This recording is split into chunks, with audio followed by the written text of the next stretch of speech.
Meeting order, adopt agenda. Any additions?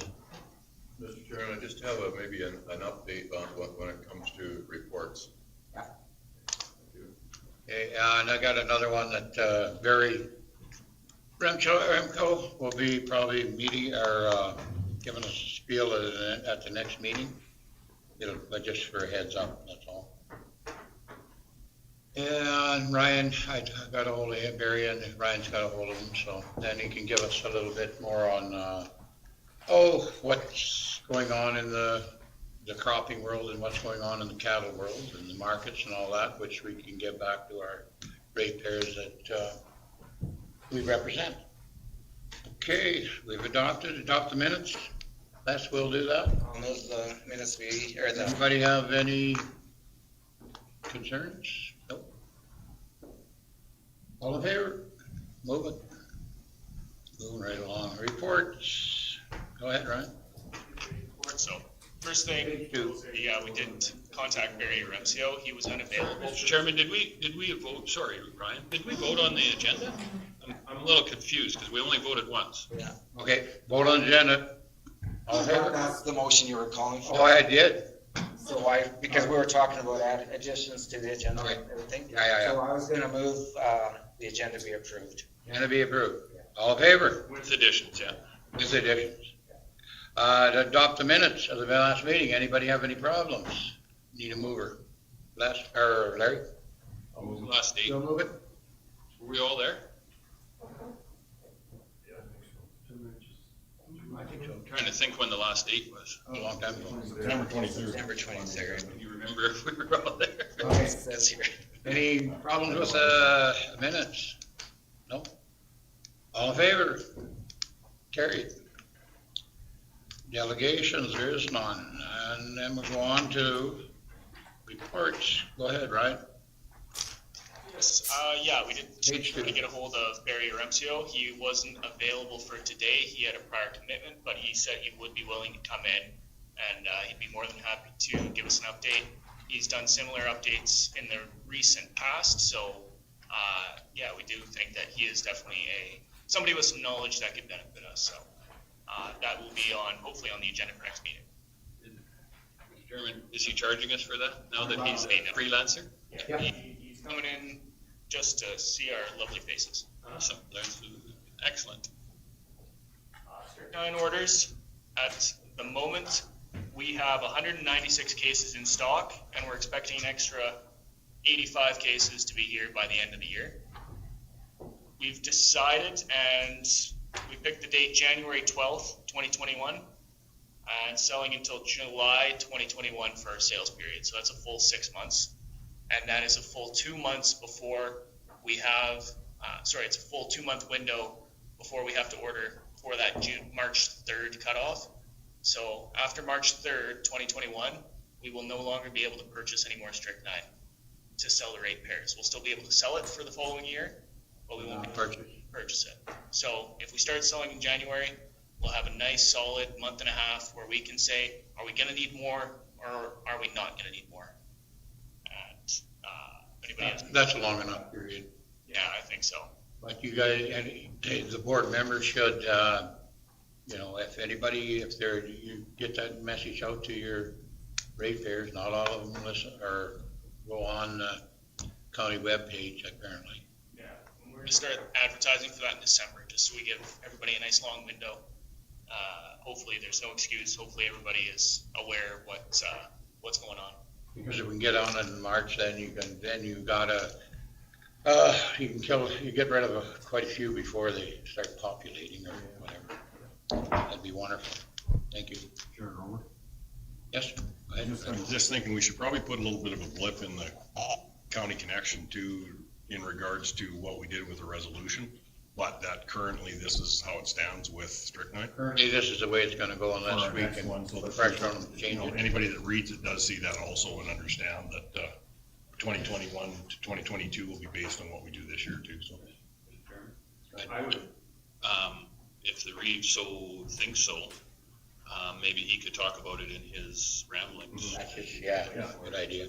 just that it's a change coming up and that we're going to be prepared for it. Yeah. You betcha.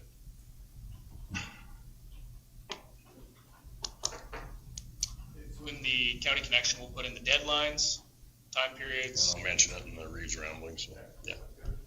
And that there is gonna be an end use to it eventually, so if you want it, get it bought, so we know how much we have to. Unless our efforts do, can bring about what we asked for in a resolution, so. Anybody else? None? Go ahead. For rental equipment, we rented out the cattle scale 3 times in November, once in October. Skunk and magpie traps, they've been used 5 times in September, and they generally do slow down about this time. The 6-inch Godwin pump has been rented out once in October, and that was to fill a dugout. Things did get a little bit drier near the end of the year. Pretty surprised about that, but we didn't have 27 people looking to rent it, so that's a good sign. There's still some moisture out there. The province also, we've spoken to them several times about having them store their water pump. They have a 6-inch pump as well with the Alberta Water Pumping Program. I'm not sure who's all familiar with it or if anybody's ever used it, but they have long aluminum pipe where we have rollout pipe, the rubber kind of heavy stuff. They have longer aluminum pipe, and they have a full mile of pipe on their trailer. So we were trying to convince them to store it at one of our sites, just so it would be in the area. It'd be easier for our ratepayers to use, because I have spoken to at least 2, I believe 3 ratepayers in our area that have used it lately, and we're seeing how that goes. I'm hoping to have it on site, possibly Big Valley, possibly in Stellar here.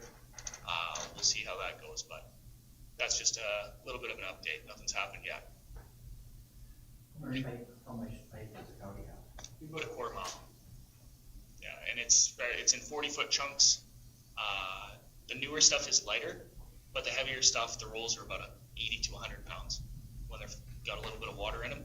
Whereas the newer pipe that we've been kind of purchasing over the last 2 years, it is maybe 40 to 50 pounds per roll, and it's a lot easier to use. And they're only 40-foot length, Yeah, 40 or 50.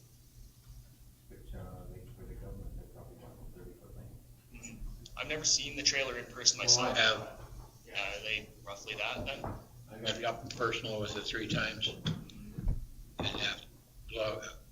after a while, they're awful heavy to lift off there.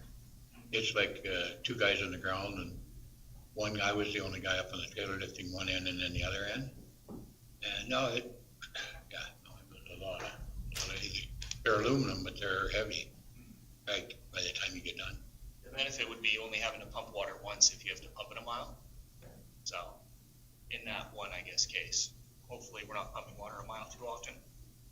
But so the first ones, when we bought them, to bring everybody up to speed, the first ones that we bought, when we first bought the Godwin pump, was you could drive over them, you can they're pretty well indestructible as long as you don't wreck the ends.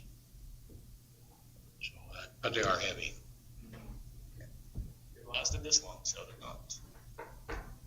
Just a question on the pump to Ryan. Ryan, is that what we used to pump out the catch pond up at Old Mc, or at, Yeah.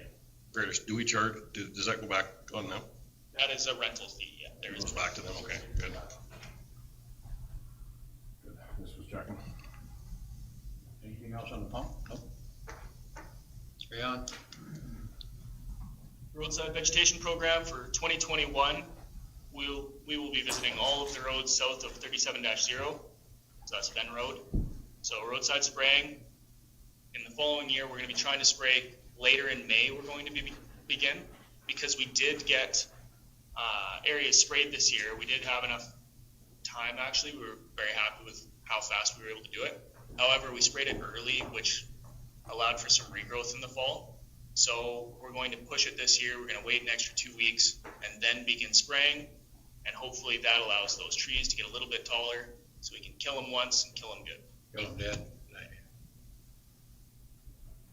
Frustrating. Talk to toad flax when we should spray it, Ryan. As soon as you see it. Nobody notices it until It blooms out and then it's too late, right? As soon as you find it, that's the problem. It's easy to spot in August, and you can get good control with Grazon and Tordon 22K at that point, but it's yeah, it's a real bugger to see it in July. So if your ratepayers know where, and you know where it's at, you get a hold of Ryan, because it's in Les's area and that part of mine. Well, and they'll go anywhere to spot spray, right? It's everywhere, but if it's on a roadside, we can spray. We will go out north of there if we have a real bad infestation. Yeah, especially for toadflax. But if you can get it just before, because I had it annoying, it's a terrible thing. We get it before it goes to flower, everybody sees it after it flowers, Yeah, that's. but it's harder to kill then. Carry on. For training and conferences this year, Quentin and myself have our annual in-service training, and it's going to be a 2-day virtual event. It's going to be a shortened version where we can get our pesticide applicator credits and our CCA credits. That is, December 1st and 2nd. 2021, the provincial ASB conference is going to be held virtually, January 18th to 21st. The agenda hasn't come out yet. It's not finalized. However, we're going to have to make plans for how we want to do that virtual event. I'm sure that we'll be able to figure it out pretty quick, but nothing's set in stone yet. I was asked that we provide a quick harvest update, and so I sit on the DMEG committee for the province. I'm the AAAF representative. We have a few conference calls every year. There's people from the province, there's representatives from the crop sector, beef sector, so you get a good feel of what's happening across the province, as well as I'm lucky enough to know most of the fieldmen from across the province, so I'm able to give them a call and say, hey, how's things going up there? We had 9 municipalities throughout the province declare ag disaster. Leduc County was the only one in the northwest part of the province, so northwest being pretty much Edmonton, west and north. Leduc County, and then the biggest area that got really hit was the northeast, so Lac La Biche, Smoky Lake, Athabasca, and Thorhild, and Lamont. They really got hammered, and I know I drove up there in about August, and I never saw a crop taller than about 2 feet. Never saw a canola crop that you couldn't see through the whole field. And I spoke with the fieldmen from Thorhild and Athabasca, and crops came off good, which was weirdly enough. Harvest was quick because you could really run through a field when you're going about 7 miles an hour. So harvest did progress pretty quickly. Harvest got done. However, they didn't run out of in space, and a lot of fields went summer fallow. So that was the problem there. If you look on page, sorry, my screen's a little shrunk here. If you look on the following page, I've got several maps that are put out by the province, and these are some of the maps that we review at DMEG. So the precipitation received during the past 90 days map, that is in the spring, and that's just showing April 24th to July 22nd, how much moisture we got across the province. So you can really see that Parkland County got hammered, but they had almost 500 mils of rain in that 3-month period, so they got a year's worth of rain from May to July. But it was over in the west part of the country, so there's nothing but pasture over there anyways. Thorhild, there's a lot of cropland up there. That's northeast of Edmonton, and they got upwards of 320 mils of rain. So that's where a lot of the damage was. Same with Athabasca. Up in the Peace region, they've been just hit by wet fall after wet spring for the past few years. So they're just sitting on reserves that are not letting the moisture dry out for the spring for seeding. They did have a similar situation where seeding was done late. A lot of fields went unseeded, but harvest did progress very quickly. And so the following map, the 60-day precipitations relative to long-term normal, that's just showing there was a lot of rain in this country. That was 1 in 50 years, so it was very wet in the spring. If you look at the precipitation received during the past 30 days map for September 1st to September 30th, that's a very different picture. So we actually had an extremely dry fall, which was great for harvest. If you had dry crops, they're really easy to combine. So I know we were done a month earlier than we've been done in the last 3 years. No more combining in November. It's been great. However, a lot of crops didn't get seeded in a lot of the country, so harvest was able to progress quickly, but at the expense of not filling up those bins. Does anybody have any questions about those maps? Go ahead, Buzz. Can you flip back to the last one? The last map, please, Henry? Yeah, that one. You zoom into the county of Stettler, when you see that pink thing in the southeast corner where Indiang is, that is unusual. And we had 15 inches of rain at home, where that's like 2 years rain for us, so crops were good, and I'm smiling and I'm bragging, and even though we don't get any crop share, we get crop rent. It doesn't put another dollar in my pocket, but I'm really happy for the people that. Oh, yeah, it's time they got a It raise. was time they got a good one. So I just think that's usually you don't see that in my end of the county. That's why all the lots are selling it. Exactly. It looks so green down there, everybody's like, woo, are they in for an experience? Oh, they might be. I remember Schellenberg's moved into the area when everything was really green, and then they went through probably a 10-year drought after that, but.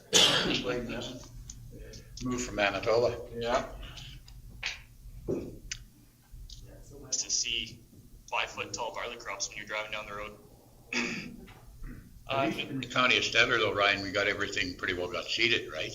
Oh, yeah, for sure. Because we had a dry spring, at our place, at the 20th of May was before we started getting rain. Right time. Thinking, we're not even gonna be pulling our haying equipment out this year, because it was going backward. And then she started raining, and she just come, and we never got floods, but it just good rain, inch after inch after inch, just nice rains right through till, and then it shut off for harvest, so it was good.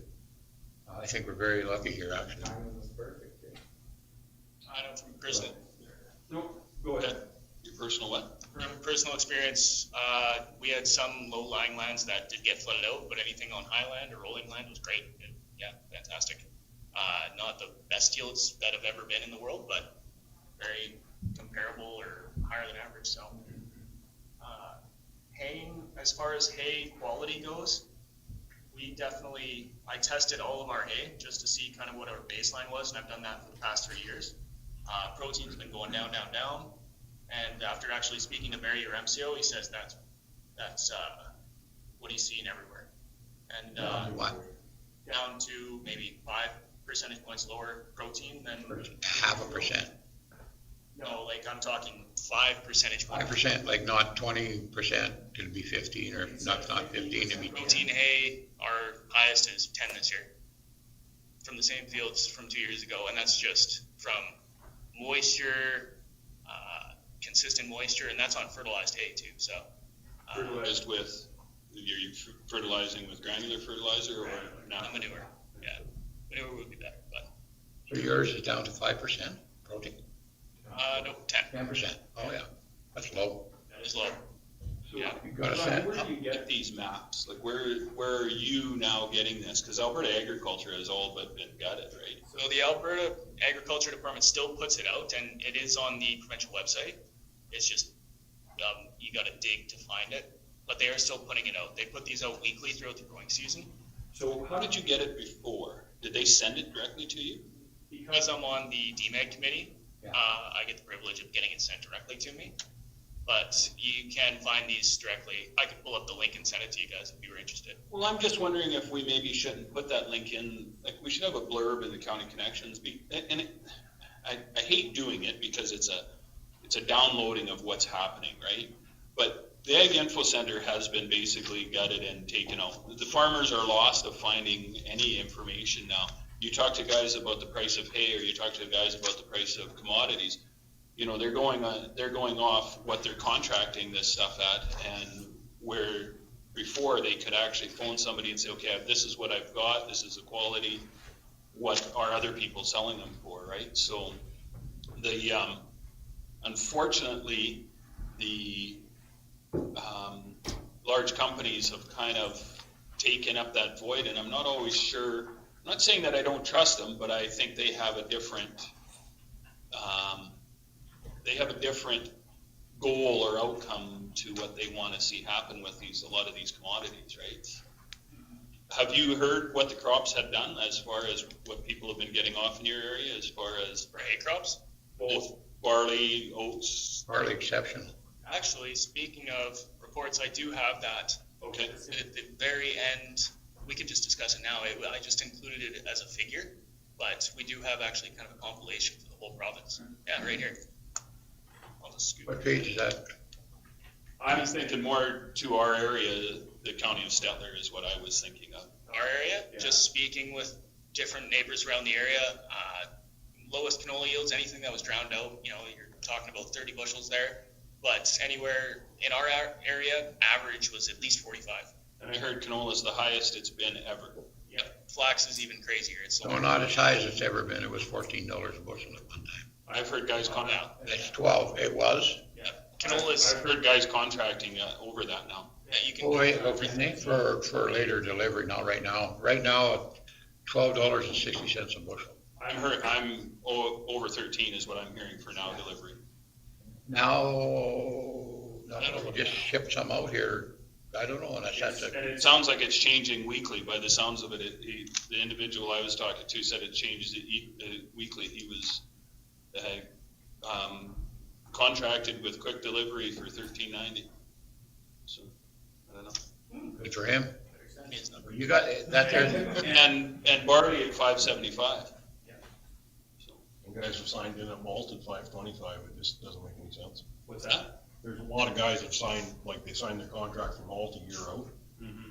and it was 5 1/4, so Malt is usually what? Is it $2 higher? $1.50 to $2. Not gonna happen, but not even sometimes. And then they don't have to call for it, even if it is malt. I sat on 2 benfolds when I used to grow grain years ago, and they don't have to call for it. They called a year and a half later. Yeah, I will take that now. Yeah, pigs have already ate it, but that's good. 3 days ago, no, 5 days ago, the one neighbor put some out for $5.40 a bushel and didn't get a bite on it. Harley. So, I don't know. These guys, if they can get it ahead even for $13 or $14 a bushel, that's wonderful. Because the contract rate was that 6 days ago, was $12.60. And what about wheat? Have you heard any of the contract on wheat? It's pretty middling. It's not bad. If you have 14% protein hard red wheat, you can right now go out and get $7.30, $7.40. You can wait, hopefully get about $7.80 in April, which is not bad. It's better than it's been.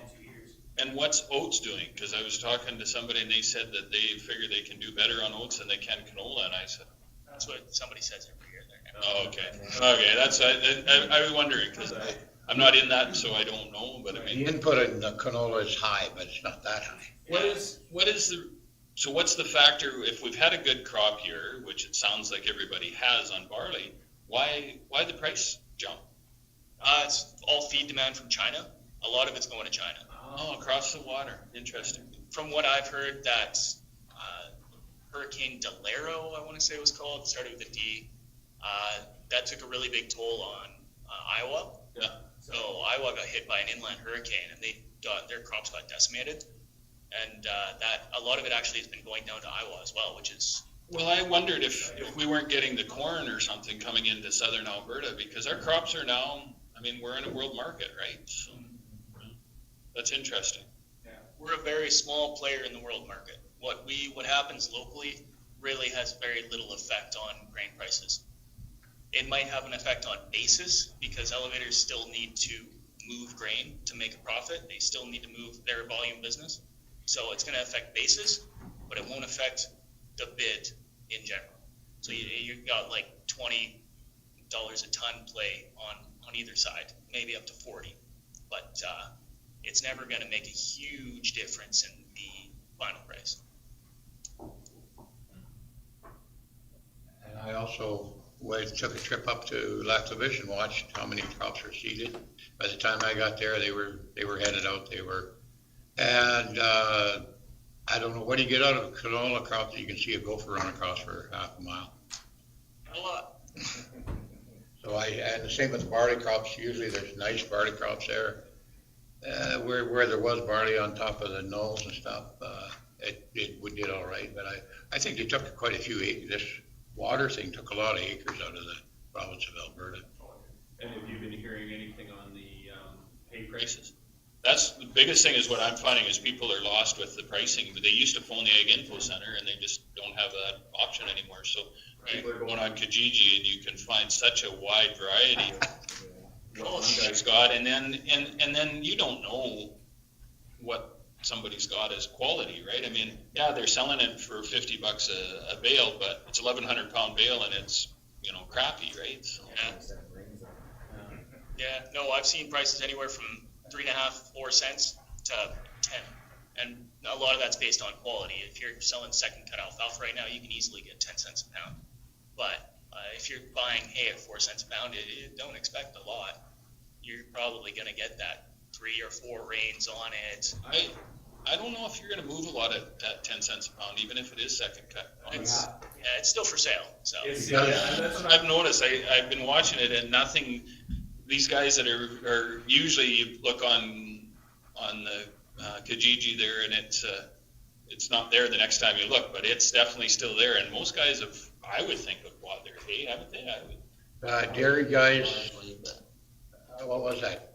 What was it, last year or the year before? The ones that, on the Highway 2 used up all their, had to get into the sheds and use up that. And they have to have high quality alfalfa for their younger stock, right? And they mix with their cow feed. And when they're on that dairy, the price goes up, but it's 10 cents all day long, as long as it's put up right. yeah, hay is a real All over the place. anywhere. Depends what your neighbor's got, because that's the best stuff to buy, because you know what happened to it. And you got the same weeds. Exactly. So yeah, that's the best I'm stuff. with you on that, because Yeah. a couple of years ago I bought outside, and there was that east country or that west country, and it looked like good hay, but there was Chamomile? no. I had a bunch of wormwood in it, and I was like, oh. But the sheep did good with it. They cleaned it up and didn't produce it, so I was so far anyway. That was 3 years ago. I actually didn't discuss this sheet here. I'll just have to pull it up.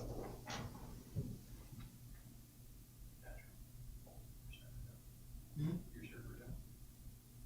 Yeah, I'm trying to update that, what you sent me yesterday.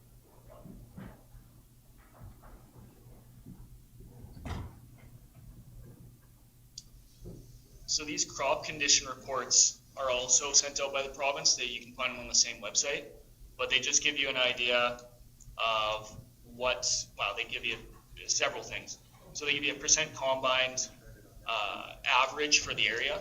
This is a harvest report. So during the growing season, they include things such as pasture moisture conditions, growing just crop conditions, percent that are in the excellent category versus good, fair, poor. They actually do provide quite a bit of information. And it just gives you an idea of what areas are wet, what areas are dry. If you go down to table 2, that's our dry land yield estimates for the major crops. So this is a bit of a mixed bag because the central region actually spans from Oyen to Rimbey. And so those are The difference in rainfall, isn't it? there's a huge difference in rainfall. So it's a little bit misleading that way when you look at it and you say your estimated yield, your wheat yield is 66.6 bushels. Well, not annoying, but maybe even in this area, there was a lot of crops that were near 70 bushels. But in Rimbey, you're hoping for 100. So it's a very wide average. It does give you regional assessments, lower below that. Region 1, Region 2, Region 3. Region 1, Strathmore to Lethbridge to Foremost, they had the best crops they've ever had in their lives this year because they also got the rain. Well, it's like in our county, the south part there, like Les said. From Erskine, big time. Yeah, I spoke with a grower down at Lethbridge, Enchant area, and they had 8 ton silage yields. 70-year-old man that did it, he couldn't remember the last time they had yields that good. So that just gives you an Maybe idea. a 3 or 4 most of the time. Yeah, exactly. So they're double. It's not too shabby. And the percent combine, that just melds with that September map. Almost all of those crops got combine, which they might not have been great crops, but they're in the bins. So that's a nice change for a lot of those guys up in the Peace region in the Northeast. Does anybody have any questions about those crop condition reports? If anybody's interested, I can send out the link for this website because it's a handy reference throughout the growing season. So, And anybody like to have it. reference it? yeah, it's Maybe available we should too. be putting that in the connections too, because like I said, there is a disconnect for our farmers. I may add to it, James has said even with the link, if it was on our county website under ASB, because people lots of times they maybe can't find their connection or they can't remember what issue they've seen it in, but if they can go to the website and pick up the ag info, you know, Well, I think put it in all of them. yeah, Put it on. that's just what I said in addition to what James said. Figure out a link on the website, that makes sense. Under our ASB. Maybe you won't get 9 million phone calls. Well, we knew that downloaded thing would come. Now the government just got to fund it. Yeah, good luck with that. You're living in some other world. I'm pretty sure that everything that this government's doing is going the other way. You get another chance to do something about it in a year from now. I don't think we're gonna change it today, but I don't know. We got one minister quit and one left, scared to come back, was he? So, Little pressure doesn't hurt a He's thing. coming back to put me in jail. From a distance, he doesn't have to come back. Well, he's in justice now, you know. Well, he wanted you, he'd find you. Gotta have a little humor.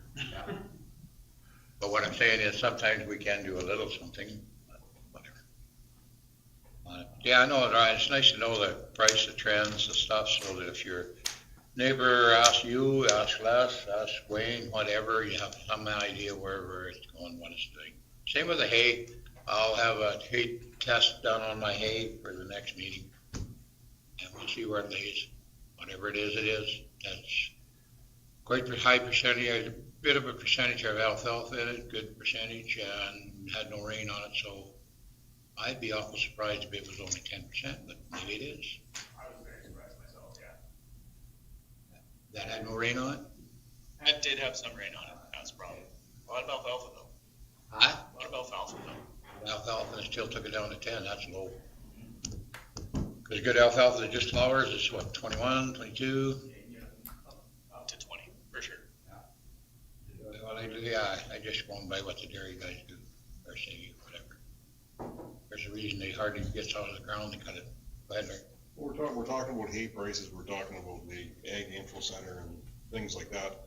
Andrew, I got a question for you, like, you got the marketplace on Facebook, what would it be for us to have a thing where on our website, people could post hay, post grain within our county for sale? Like, would it be a huge thing, or would it be an easy thing, just to flower? Like roping the web. Like roping the web, except for our. I happen to know who set up the roping the web, A Colts relay, Close relay who set up for the egg. but just, for our own people, so if they know their neighbors have maybe got hay for sale, do it that way too. Yeah, it wouldn't, I wouldn't say easy, but not difficult, sort of one of those moderate things. My concern always with setting up local versions is that the Facebooks and the Kijijis tend to take over anyways, and it just becomes one more place to look that gets a little bit discouraged. So, yeah, I'd have to look into it a bit. But. Yeah, it's curiosity, because it just would maybe be one more avenue for people to move some of that stuff. You could always phone Ted and my brother Ted and quiz him about it. he's not really doing much, so he'd probably enjoy just some conversation. Can we be retired? His horses take up just so So much. much time.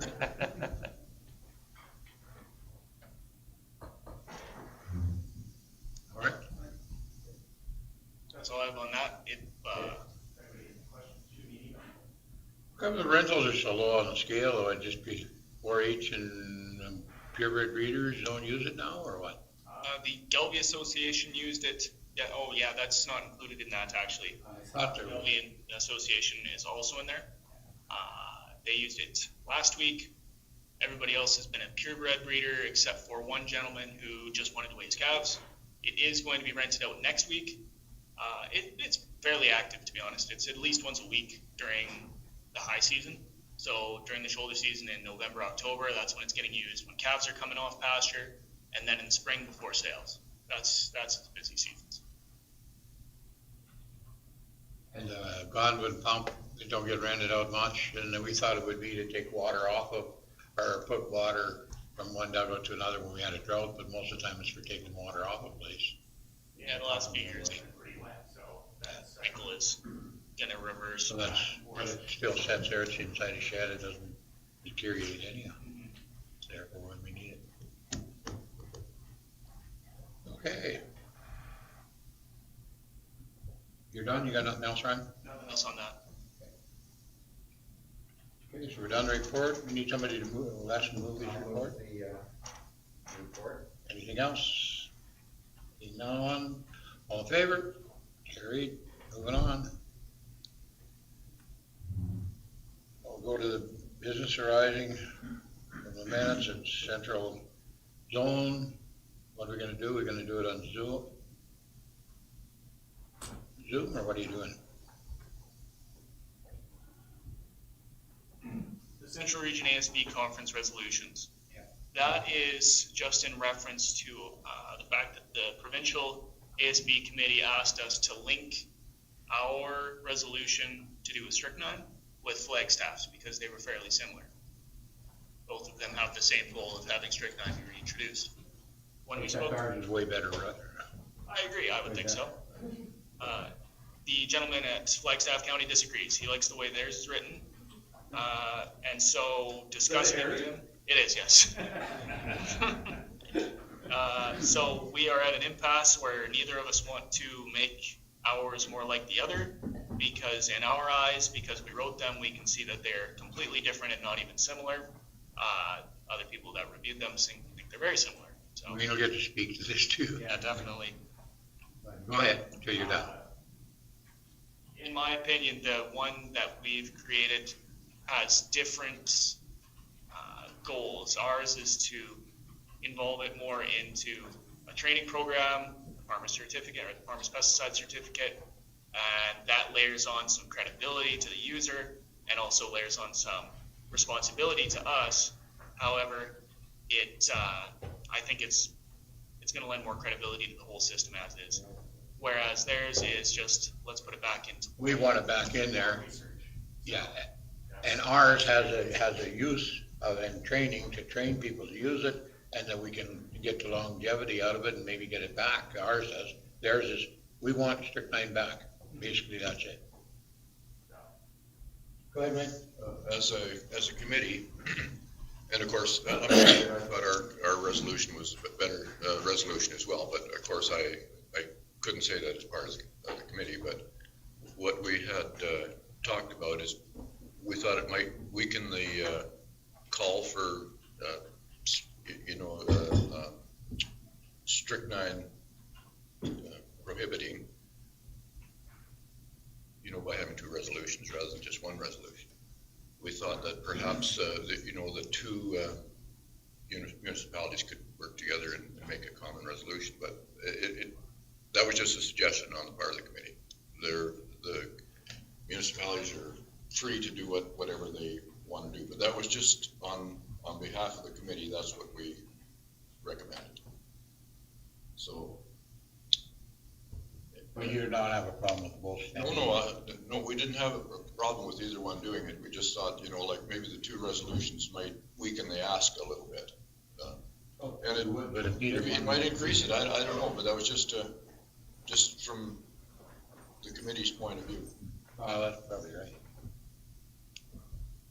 All I was gonna say on that is really Flagstaff, so if it was the one at the start, it brings it back in, and then ours would have a solution for the problem in it, if they can't recognize that, but, even if we had to get to the point to combine it, I think maybe you just gotta be a stronger force with your partner up there and tell them that, sit down and go through it with them and explain why you're trying to get longevity to this program. All you really need is maybe one more whereas, to make the resolutions work together, but it's just a suggestion, two similar resolutions, and we realize they were a little different, but that was just a suggestion, and we were good either way.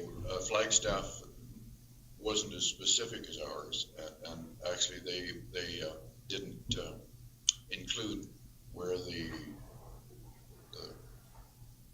request would be sent to actually either. And I think, did you make that clear with them? Yeah, we spoke to them about that. That was, I believe that was just an oversight on their part before they. I don't know what it was, but it was something that we picked out, and you know, we don't look at the content really of the resolutions, because that's not our job to do that. It's that's the job of the body at the conference to do that. So we look for, you know, grammar and things like that, and format, I guess, basically. But the fact that they were similar is why we made the suggestion. Well, maybe give them one more try. We can definitely try again. By December 1st, I think is the deadline. We gotta get on the right track. And if there's no change, I think probably we just leave them the way they are. And if they didn't want to proceed, Ryan, I would think we just leave it. I think it would be a lot easier to sell to the anti-strychnine people if we have, like Stellar's resolution, with the willingness to take training and stuff. I think that's their biggest concern is, you know, the use of it is not safe. So if we're willing to train, and as far as Flagstaff's just saying we want it back, I don't think that's going to pack a ton of weight. Whereas Stellar's saying we need it back and we're willing to train the people using it or whatever. I think that should pack a lot more weight with the anti-strychnine people or the people that are making these rules. So stick to your guns on that one. I think we're with you on that one. Yeah. And from the committee's point of view, the Flagstaff didn't follow a proper format, and there was a few things missing in it. Ours So, is better, no, absolutely. better set up. No, I have to agree with that. Like, if someone was to take up the weight, you have to find a reason in order to go to save. Like, if you don't have any reason for it, why the hell are we gonna take it? We want it back, that's it. I think the biggest thing that we have to remember in this case is that the resolution is instructions to the provincial body of our Ag Service Board to start advocating for it. This is their marching orders, so I'm not so sure we want to get caught up too much in the idea of having one ring to fit them all. I'm not so sure that's the way to rule them all. I think you could have 3 resolutions come forward basically telling the provincial body that you want to advocate. You want, number one, Flagstaff wants to have it back. Yes, absolutely. The provincial body knows that that's what they're advocating for. Stetler wants it to come back because with it, put a few extra little Training. caveats with it. And Payne Earth, well, they're out in the middle of nowhere, so they don't know what's going on.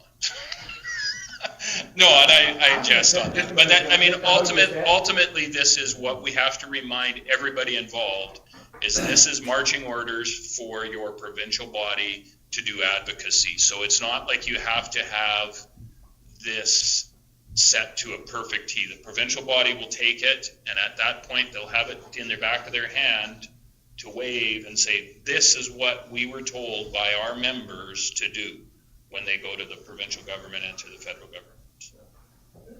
And I guess the number one thing is we would like the stuff, the strychnine back. That's number one. That's number one rule. But you know, offering something in return, like training or something like that, I think. Well, see, we had training and then you treat it like spray and, you know, so you have some accountability to it. And the other one doesn't have any, we want it back. That's it. Go ahead, James. Ryan, is there any federal ag service board?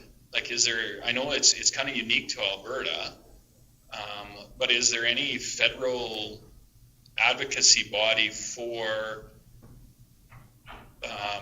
farming in general? Like, is there something out there that is like we have the RMA and then you have the FCM? Is there anything for the ASBs provincially on a federal basis? Honestly, I'm not sure. Like you said, it's kind of a Alberta, like, we're pretty specific with the amount of people that we have in the ag department. So I'm not sure that anything exists elsewhere, and maybe it does. I'm just. The only thing that I'm thinking is strychnine is definitely, this isn't going to be a provincial issue. This has to be a federal issue, and I'm just wondering if there's some other organization out there that we could grab to, maybe rattle the saber a little bit to get out there. And I don't know who that would be, and maybe the provincial body does. I don't know. Not that I'm aware of, but we do advocate to the KMRA or PRMA, whatever it is, Ryan, I don't know what which is a federal body. Body, but it's specific to pesticides, not so much agriculture in general. But That's the thing, because they're not agriculture related, they're just pesticides and that kind of thing related, so. Yeah, I know that, the Northern Peace Country, it folds into BC as well, so I mean, there's an interprovincial bound there, and Saskatchewan and us are tied at the hip when you get to the southern part of Saskatchewan. And, I know there's bodies for the dairy guys across the country. I just wondered if there was a overarching advocacy group for farming in general. Like, I know the National Farmers Union, but I don't know if I'm not sure which the specific, what their mandate is. Bodies, but which one would be the right one, I'm not sure. Yeah. I just wondering, that's all. I don't know. Maybe some research from our provincial Provincial body. to look at. There's the Canadian Federation of Agriculture. Not sure what they do. So that's somebody we should look at, maybe at advocating to and seeing if we can. We should make sure we advocate to our MP as well. Well, I guess on this thing, too, seeing it's federal, so. My take on this, though, I'll be honest, is anytime that Alberta knocks on the door of the federal government, it seems to be a very, very unwelcomed conversation by the federal government. They just don't give excuse my language, they don't give a shit about us. I'm just wondering if we could buddy up with somebody else that maybe they do care about more. That's just my thought. Just because we're the ugly child or something like that. Yeah. Anybody else? Just Further on the strychnine thing, when we talked to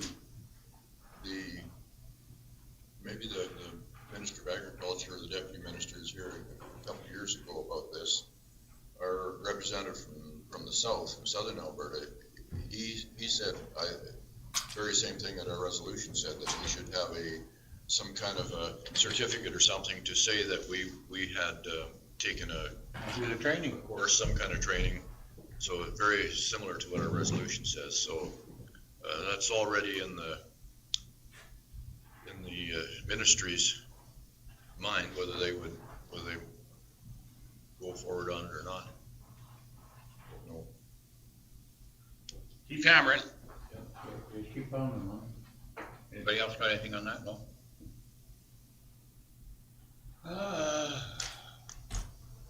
That's it for resolutions. Good for that piece there, yep. Need a mover for that? James? All in favor? Carried. Receive for information. Good for information, yes. And we'll be contacting Flagstaff County. No correspondence. Year-to-date budget, page 8. I think you missed Oh, did I miss one? the bursary. Oh, bursary, yeah. Oh, I can't remember, I missed that one. I seen the winner. Okay, we'll go to the bursary. Go ahead, Ryan. Yes, so 3 applicants submitted forms for the 2020 Ag Service Board bursary, and the winner needs to be selected. The committee for selecting the bursary winner was, we did have a meeting. It was several months ago, and then it missed the last package, so it didn't get put in until this package. However, we have selected a candidate, and the recommendation was Jace Thorstensen of Stettler, Alberta. And so, just for general information, we recognize high school graduates who are enrolled in post-secondary education and who have made a contribution to their community. Jace is very involved in the community. He is involved in the rodeo community quite a bit, in the cattle community, and he's got a good story. He seems like a really good kid, and his recommendations from his high school and also from his references were stellar. So I've got no problem with selecting him. And we did have 2 other applicants. We did have one applicant who was not a resident of the county of Stettler, provided a great application, but we also had one other applicant, and we had to decide between 2 Thorsensons, and our ultimate conclusion was Jace. I think we had 3 pretty good, candidates for this award. And I think you might have had a little tough time on a couple of them, but that's good. I think they were great, I don't think they were pretty good. Everybody's pretty good, great, whatever. You're not gonna give you a play and work, right? Come on now. Anyhow, should we pick Jace? That's good. He's quite a guy. Go ahead, Les. Yeah, I'll make the motion, we accept the recommendation of the bursary committee to award Jace Thorson's son $1,000 bursary. Perfect. Anybody else got any nothing? All in favor? Carried. So we'll Now. be contacting Jace, and we'll have him in here as soon as we can, likely at the next council meeting if it works for him. If not, we'll try to get him in here as soon as we can to get a picture taken and get him a check. Perfect. That'd be great. Now, go on to your correspondence. You don't have any though. And we're going to go on to year-to-date budget. Page 8. So if I can, I do have several things I wanted to speak about with the budget. We did have some lines that were lower this year, and a few of them just pointing them out right off the bat. So our part-time wages being $9,300 instead of what we budgeted $27,000. That was part of 1 staff instead of our expected 2 staff. So we had 2 budgeted in there, $13,500 apiece. Instead, we have $9,300 because 5,000 of that, or roughly 4,500 of that, was allocated to public works spending instead. So it was on projects, mowing or Working for them. fencing, things like that. So that's why that was where it is. So we should leave it the same for the next year. I think so. Anything else you need to point out, Ryan? Moving down, mileage and subsistence, training and conventions, freight and postage, all of those are low. We just did a lot less driving this year. We were pretty busy. We didn't spend a lot of time on the road doing any training or conventions in that sense. Or our mileage was, we didn't visit a lot of places this year, so, which was good. We were busy. I was happy to not have to do a lot of driving. Moving on, computer services was quite a bit lower. We pushed our replacement date on some computer equipment. It was fine. There was no need to change it, so we were happy to do it. One thing I wanted to point out was the difference between the Walker water well, the Nevis, and the Scholard water wells. So 2 of them, the Nevis and the Scholard water wells, were at roughly $1,200 a piece, whereas the Walker well was at $120. That was just power use from the pump. So we had the Walker well turned off all summer, and the difference in power use was roughly $1,000. So that was enlightening for us because we've always had all of them running, but it was about $1,000 to keep them running for the summer. So just some information. I found it interesting. Then the Nevis and the Scholard water wells, they do get used quite a bit more than Walker anyway. So there was always going to be a difference there. But ASA expense, line 22606. That is a matching account for the grant that we received from ASA. So in order to receive our $15,000 a year ASA funding, we have to, in the past we've matched it 15 for 15. This year we reduced that to 10, and we still have the funding, so have to report that.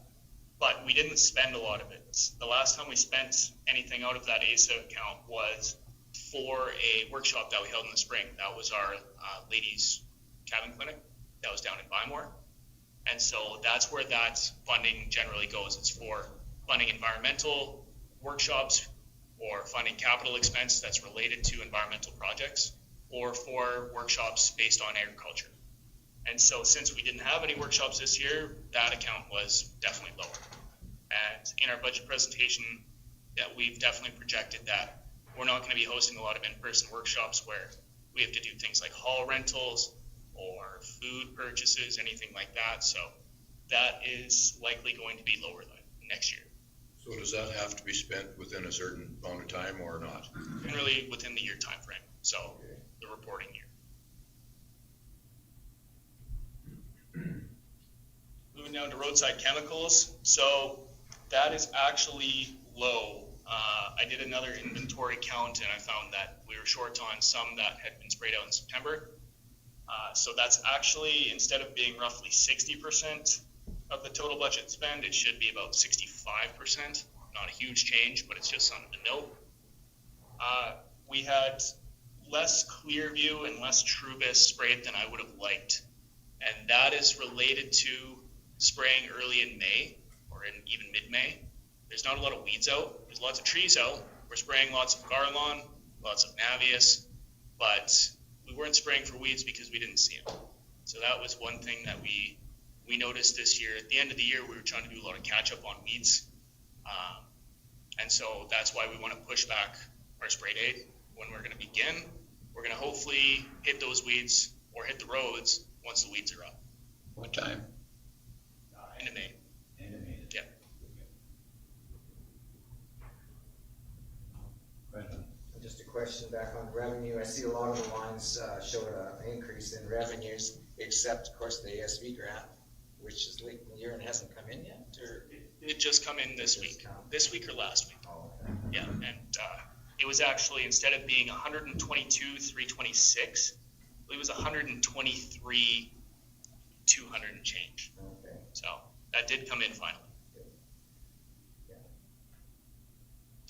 Municipal group pasture rent revenue, that is up, but it's more of a reflection of moving around several accounts. There was some pastures with oil lease revenue that was put in a different account, and there was actually one pasture that was put in a different account. And when I found that, I was trying to figure out where this revenue was. We just consolidated all of it into one. And so in our 2021 budget, that's better reflected. It's actually what we're budgeting is what we're going to get.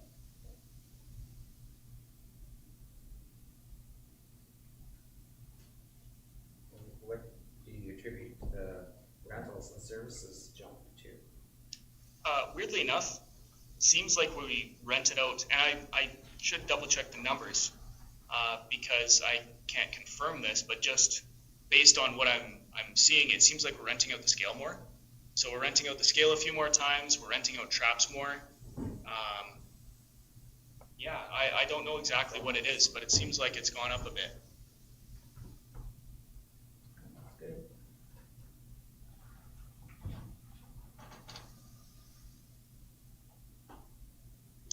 One more thing to point out, our ASB expenses account was a bit low, and that was just due to we had reduced staff.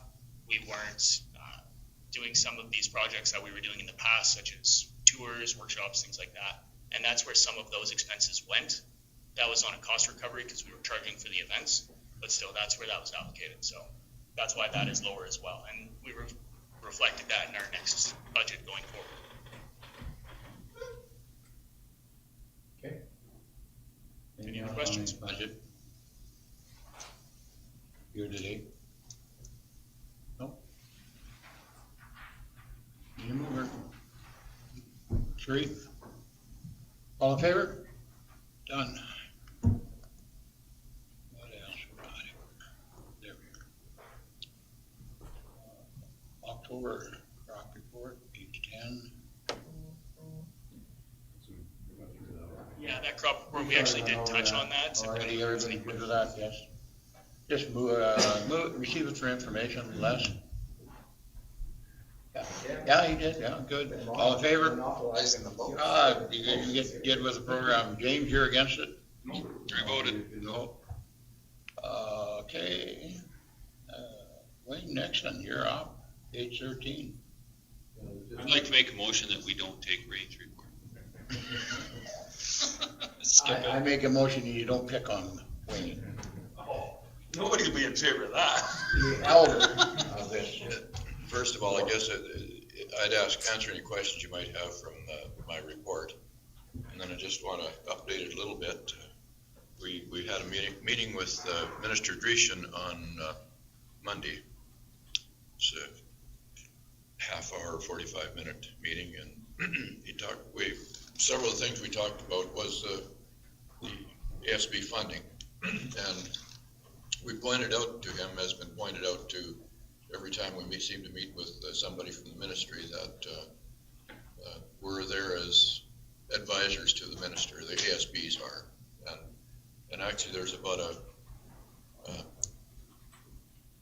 1 to 7 ratio in value for the ministry. For every dollar that they give to the ASBs, they realize about a $7 value in administration of the act, looking after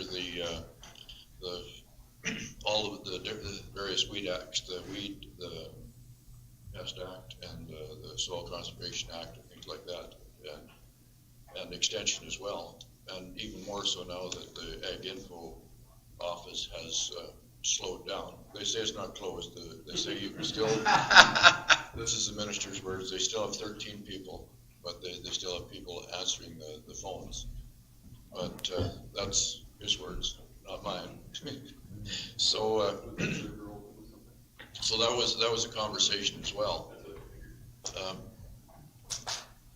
And he's heard this the same speech several times, and I'm not sure whether he's getting it or not. But anyway, that's we tried one more time. We talked about fusarium and the removing fusarium from the Pest Act, and that as a committee who were advocating for the 69 ASBs in the province of Alberta, we weren't particularly pleased with the decision to take that off, without proper consultation with the people, I guess, who wished to have it remain.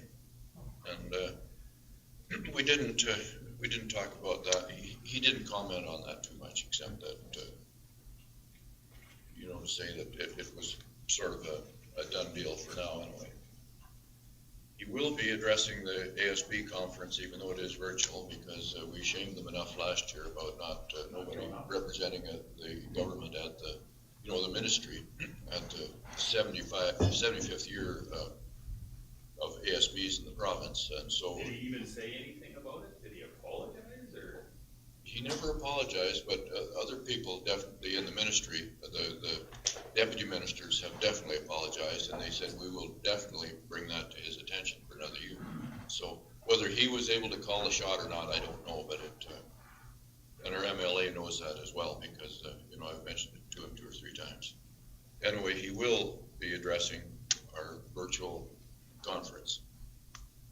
We talked about the proposed royalties on farm saved seed, and that's, according to the minister, that's not in the immediate future anyway. That's down the road a few years, and it's a federal thing anyway. But we have pointed out to him that even the seed processors in this province, seed growers, are opposed to that. And I guess the thing of it is, if it is funded from checkoffs and things like that from the sale of grain, that the royalties on farm saved seed would go to our preference would be definitely to go to the public sector, and that would be places like Olds and Brooks that maybe do develop seed varieties that are have the profitability for the producer in mind, rather than profitability of the independent seed companies that like canola. So that I guess I never thought about it before. I know canola is pretty expensive by the bag, but it works out to about $700 a bushel if you that goes to the independent seed companies. So Wow, it's so this is what we don't want to see, and this is what people are worried of, and that it would take reduce maybe the varieties that are developed for profitability, for the producers rather than the seed companies themselves, so that's, but he says it's down the road a few years yet before that conversation takes place. The sort of restructuring of the ministry, of course, as you know, they've laid off a lot of people, and they've laid off or terminated a lot of the guys in the Ag Info Center. And that was something we mentioned as well, because that's downloaded back on our ASBs again. What they're looking forward to is to have something that they can set and forget. Now, hopefully that set will work for everybody, but something that they can put in place and will carry on for a few years. We do have a 5-year agreement for funding, but that was for I believe that was for the legislative stream, I believe, Ryan, wasn't it? And the resource stream, which they haven't made a decision on yet, so we don't know whether we're getting anything on there yet or not. So they still haven't made a decision on that.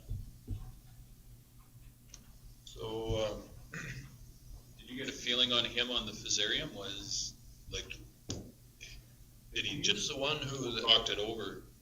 You know, we talked to the same people that he talked to that met with the committee, and we were advocating to leave it on the Pest Act, and they were advocating to have it removed. But now that they have it removed, I guess things are, they're not as set and cut and dried as they hoped they would be, because testing still has to go on to some extent, and it's our recommendation, I guess, as a committee that these companies have to, the seed growers, et cetera, have to fund the testing rather than the producers themselves. And there is a forum, I don't know whether, I think I mentioned it on my report on our conference the other day, that the producers can get forms, you can take them off the internet, and if you have a reason, you can ask to be refunded on what you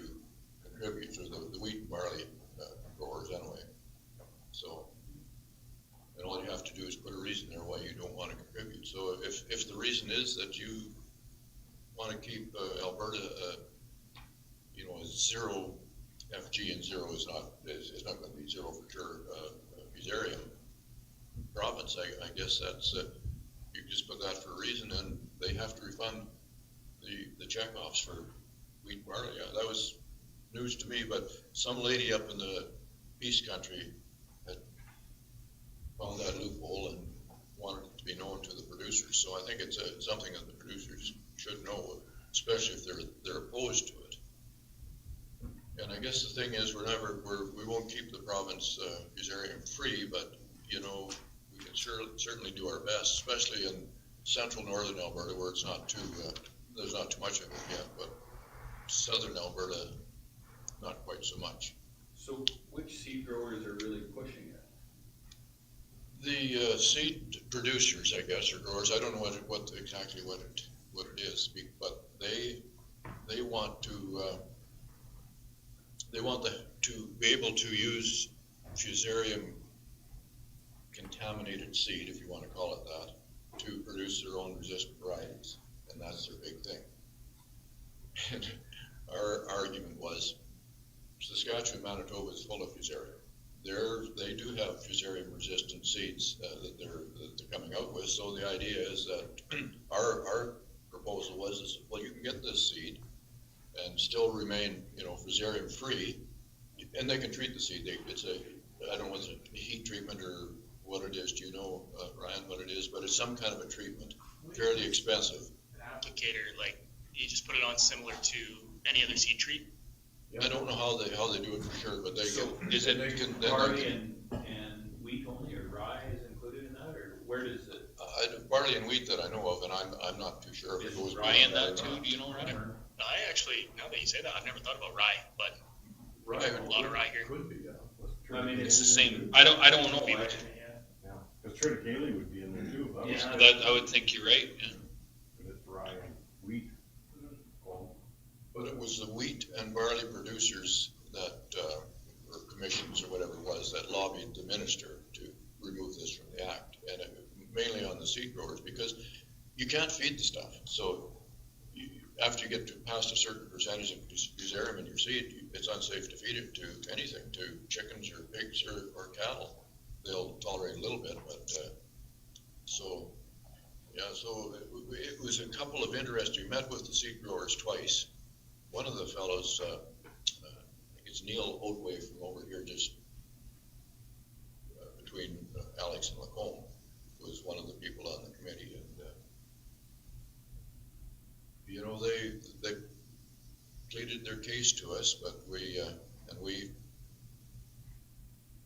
did our case against, on behalf of the ASBs in Alberta, so, which is our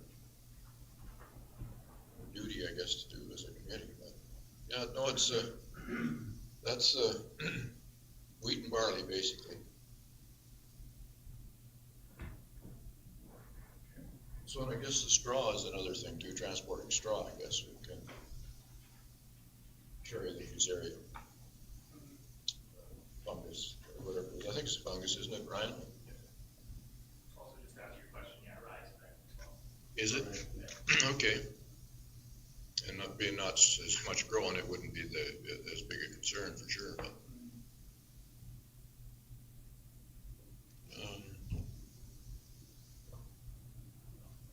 It needs to be grown so we can drink it.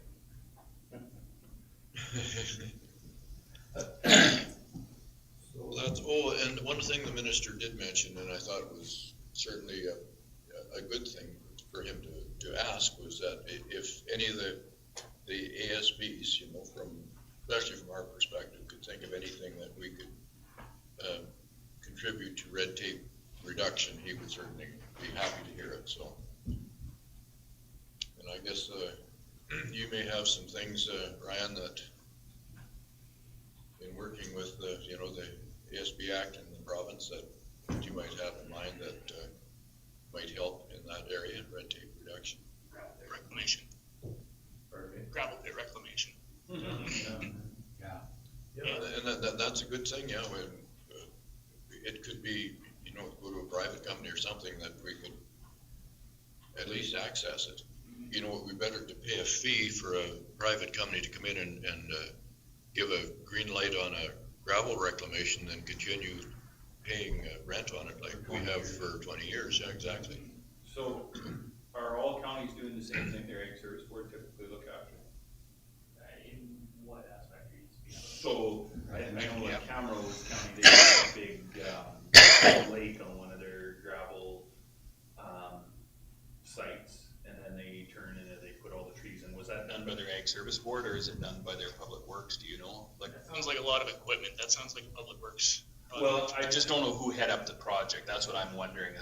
I could ask, and that's Camrose County. Camrose did a big. Was it their own pit? Yep. It was their own pit, and they did, and they were doing. Remember, they were doing that.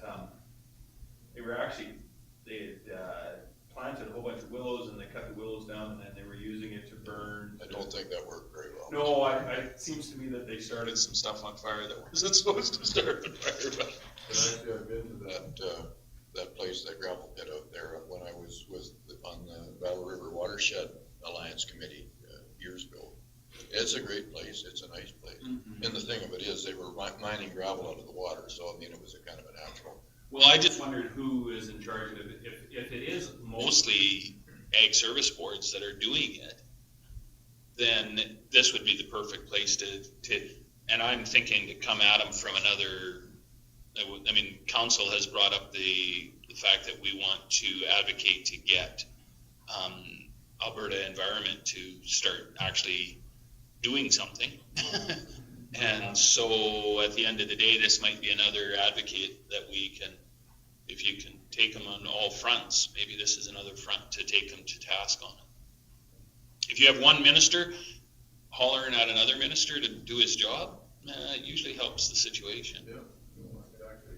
And I guess the only other thing that we've arranged for a meeting with the South Rural Caucus, which Nate Warmer is chair of, and he he actually talked to me about it. He said, well, if you guys want to come as a committee to our South Rural Caucus meeting, he would be glad to have us, you know, and it'd be like a 15-minute presentation and a 15-minute Q&A kind of a thing.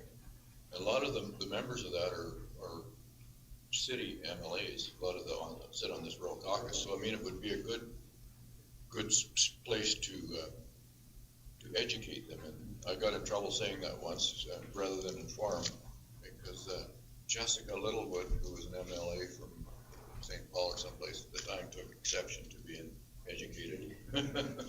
So it's informed. The word is informed, but a lot of the people that don't realize what ag service boards are and how they unique they are to Alberta, and so we talked about a few things like rat-free Alberta for one thing. That's a big thing, and you know, there's several other things like the GMO wheat that was discovered here a couple of years ago, and how closely the ag service boards work with it, and you know, the extension and carrying out of the seed acts and other things like that we do, that if they were left up to the government wouldn't get done, number one, and it cost them an arm and a leg. So that's where that $1 to $7 value comes in. So a lot of things we could do. The red tape reduction part and the reclamation of gravel pits, when Larry and I and administration met with Nate Horner on a Zoom meeting, that was one of the pieces we discussed in the environmental problems we seem to be having with the government. But I agree with James and Wayne, like if we could bring this again through the Rural Caucus, if we have that opportunity, and maybe like James said, a resolution or something to our ministry to work on this thing. Hit them on every front. I think if it is the fact that ag service boards throughout the county are doing it, it goes forward. But if we're the only ones that are doing that, that resolution might not fly. So I don't know. Typically, that's how the environmental stuff falls to your ag service board in most counties, I think. But might be some check. And next time you're talking to some of the guys, ask them if they're the ones in charge. Not everybody has gravel pits, of course, but Definitely something to check in. Go ahead, Wayne. But we have there is a minister of red tape reduction now too. So, I mean, that could be a resolution addressed to him through either RMA or ASB. well, I think we already talked about doing that with through council. So I think if we now, like I said, we need to look and see if we can bring it on another front to them. But you could present that to several ministers. Yeah, that's what I'm saying. Yeah. And a note on Wayne's thing, the seed plant here spills 0 deuterium. Not accepting any laden seed for this year anyhow. Yeah, no, and that was one of the things that was discussed as well, that the county, and that would be through council, the municipalities could have a bylaw to something to the extent of prohibiting or testing at least refusarium, but the seed cleaning plants could also have a policy. And Dave has said that this seed cleaning plant does have a policy. Yeah, policy, and it's, as of today, for this next cleaning year, it's gonna stay the same. Question is it transferred, gonna be transferred through the seed cleaning plant or is it through the cycle? Well, they bring, it's the thing there, is every sample has to be sent away before it's cleaned at the plant. So they send the sample away, it's got fusarium in it, we don't clean it. So I'm just gonna wonder, is it transferred from seed to seed or is it through the plant, through to the plant? Well, they said if they haul straw in here and you, at one time, because Manitoba's full of it, and if you haul that straw in here and where you bed and stuff, it can go into the ground and there you go. Inoculate again. Right, Brian? There'd be seeds in the straw, seed. Transported, yes. I was just kinda wondering, being that you're saying nothing in the seed cleaning plant can be transferred from one, landowner's seed to another. Oh, yeah, across the fence? No, like within the plant itself. But there's probably a possibility that if you clean ahead of me, it might Yeah. if something gets hung up here and Yeah, hung yeah, yeah. up there and something or other? Is that's the Oh, a problem? possibility of it, yes. That's why we don't allow it at all Yeah. in the plan. But when we tell every sample, before I go to bring any, Ryan, it doesn't matter who, that sample has to be sent away. But it is mainly in the soil, and it grows through the plant to infect the seed. So if you were to bring in, let's say you cleaned your seed after me and I had brought in my seed beforehand. And actually I was in the seed plant the other day, very clean. However, there is some hang-ups here and there, and you're never gonna get rid of all of them. So if I just cleaned 10,000 bushels for you, there's probably gonna be some in there. And if you have nothing on your farm, and then you all of a sudden have, a handful of kernels on your farm, nothing's gonna change overnight. But that's gonna be the inoculant that if you're gonna grow wheat after wheat after barley after wheat, eventually that's gonna build up. And in 10 years, you're gonna have fusarium. You might have a problem, you might not, but that's how it spreads. But to And the eliminate, moisture makes a difference. but to eliminate the possibility, if government still is not allowed. Exactly. Wet years that we've had here presently in the last 2 years, they're prime for fusarium. That's why in Manitoba and Saskatchewan, they're on the far side, it goes wild, they get good precipitation all the time. Okay. Anything else, right? Plastics, are doing plastics? What about this plant at Forestburg? Bashaw? Or Bashaw, yeah.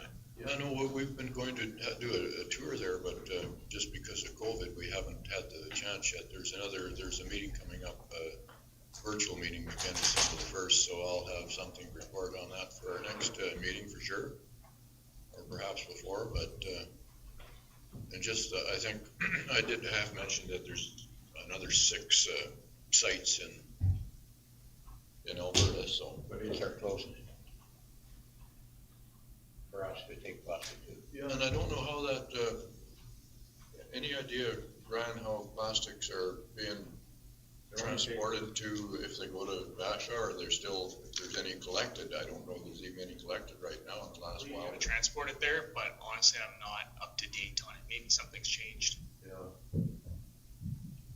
So They're only I'm quite, accepting green bags there yet, right? I'm interested. Interested in seeing what they have there, sure.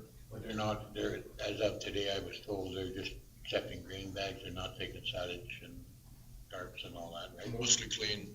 Has to be clean so far, yeah. Certain kinds of twine.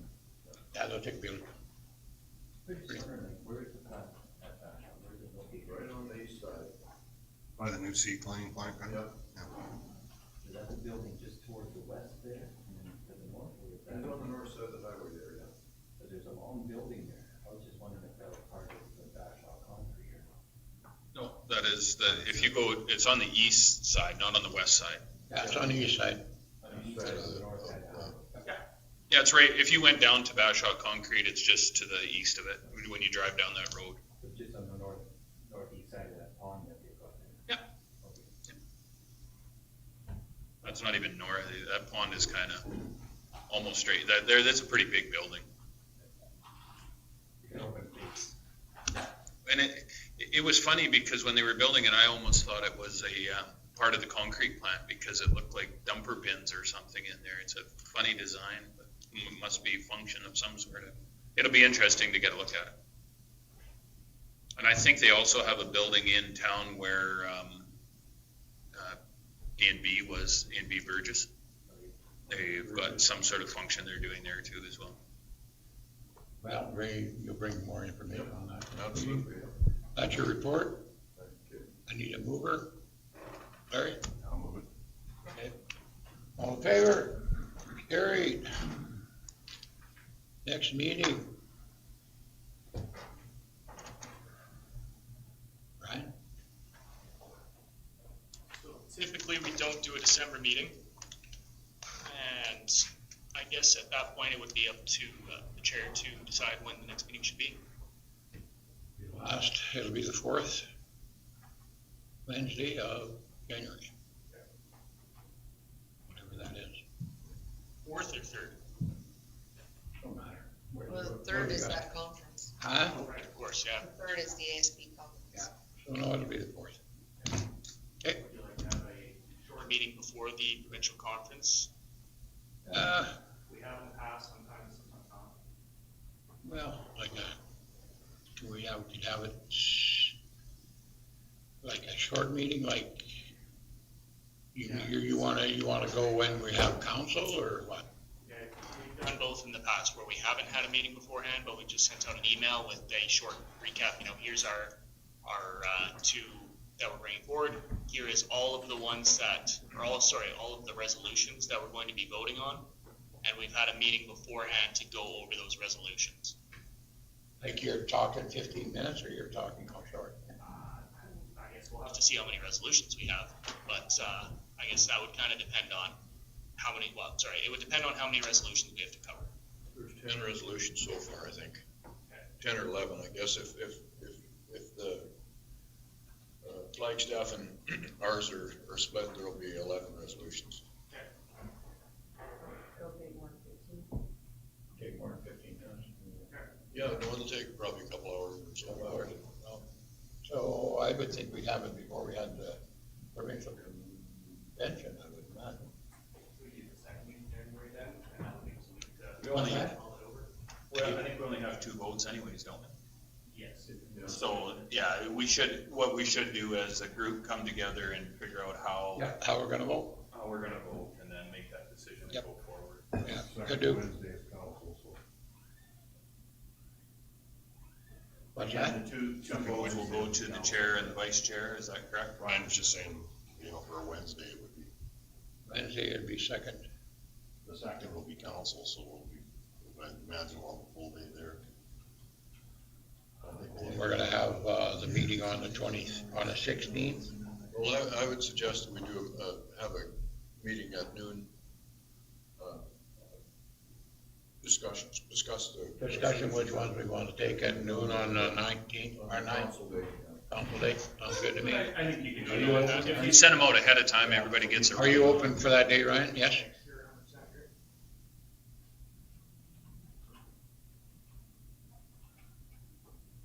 So that would be the 13th of January. Yep, should be good. Done and done. And then we'll have that meeting on the 4th. No, 3rd. Which one are you using? Which one is it? So the council on January 13th Yes. at noon. Talk about it then. We'll be having this meeting. And then January 18th through 21st is the meeting.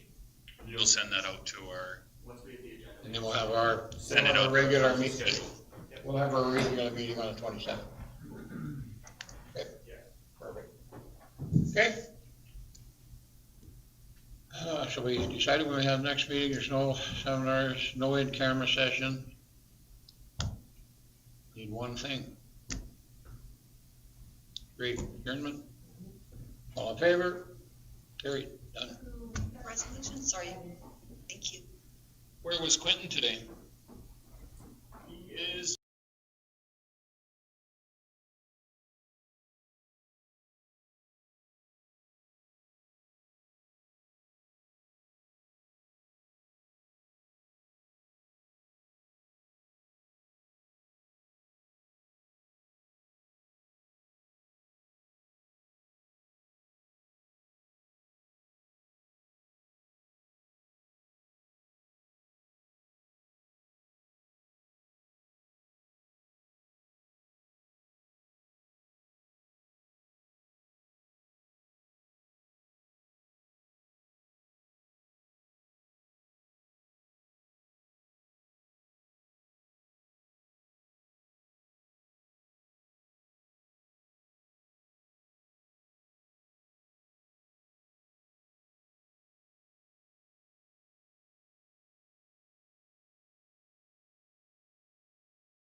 Is there any other additions?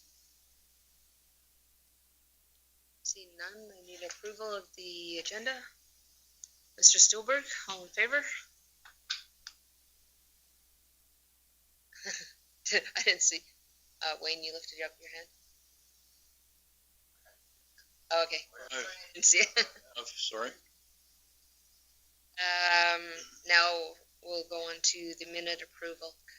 And the question I had with in the minutes, 152.10.28.20, what do we do with that motion since we changed it a few days later, the action? So we're not moving forward with that motion. How do we address that? Remember when that was the ER, removing of private property. That's when Yvette phoned each one of us personally to get a pause on the removal of the ER, because we're going to look into space and whatnot. And we found some with the South Shore IDP section speaking about storage of boat lifts. And so we were going to check into that. So that she phoned each one of us individually because she had to have the 7 counselors say yes or no.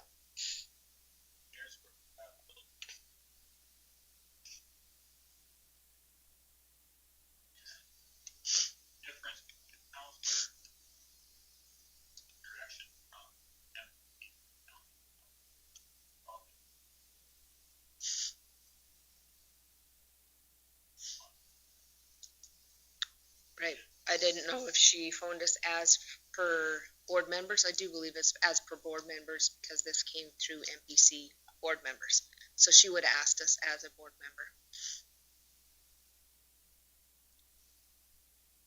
So Andrew was just formality for something like that. I mean, the motion was made. The minutes should reflect the motion. Perhaps if you want to ratify what was relayed to administration in today's meeting through a separate motion, that might be more appropriate.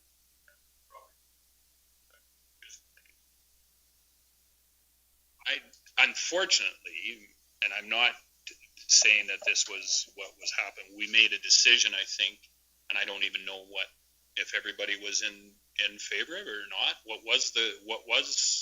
It wasn't relayed back to me what Yvette heard or didn't hear from other counselors or other board members. So I think there has to be more discussion right now.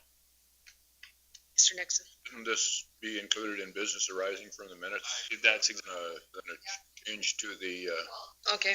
minutes itself. I did want to speak about the minutes itself, where it speaks, and I'll ask Mr. Grover, where it speaks to present a recommendation to County of Stettler, Council build a fence to distinguish the environmental reserve from property lot owners. Now, when I listened to the audio, Mr. Nyberg did say, well, we could bring it to council if the property was not removed. I didn't take that as we're for sure bringing that to next council. So that's how I voted, was mostly on the letter and the 21 days, because you guys were talking about, well, if they didn't and could. So that's why I wanted to bring that forward to Mr. Grover. That represents what the motion was, because I would say, no, I wouldn't have voted in favor of that. Madam Chair, could you explain to me, where are we talking now? Are we two different motions or? Okay, so where is that exactly? What number again? 10/28/20 was moved by me. Is that what you're saying? No, it was moved by Dave Grover. 28/20? 152/10/28/20. No. Are you on the right minute? 10:58. James needs his glasses to do Yeah, it. thank you. Thank you, Mr. Stewart. I see, because I was thinking of 158.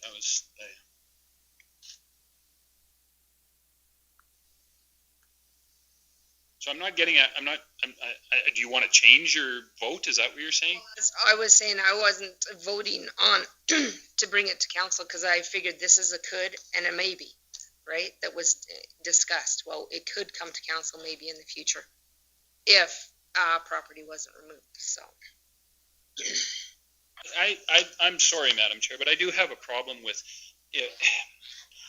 if a board member makes a decision and votes, they should understand it, or they should speak up and say that I'm not understanding what's going on. To change your vote afterward is less than stellar of good governance and good performance. So I'm not so sure we can go back and change votes. If that's the case, then there's 1,000 votes that I would like to change because I talked to somebody out on the street and I didn't like their response. So you can't go back and change your vote. That is not good governance. You voted, we're moving forward. It isn't going to make a difference whether your vote changes on this particular one. I think you can make it known that you had issues with it, but I don't think you can change your vote. There's no way in, unless you were recorded wrong, but I don't think you were. I think you were recorded correctly. You put your hand up and said that you were in favor of the motion. That's the way that it stands. If you want to change your opinion and would change your motion going forward, or your vote going forward, that's yours, but you can't go back and change a vote. No, I'm sorry. That's poor governance. I was just saying what I heard that day.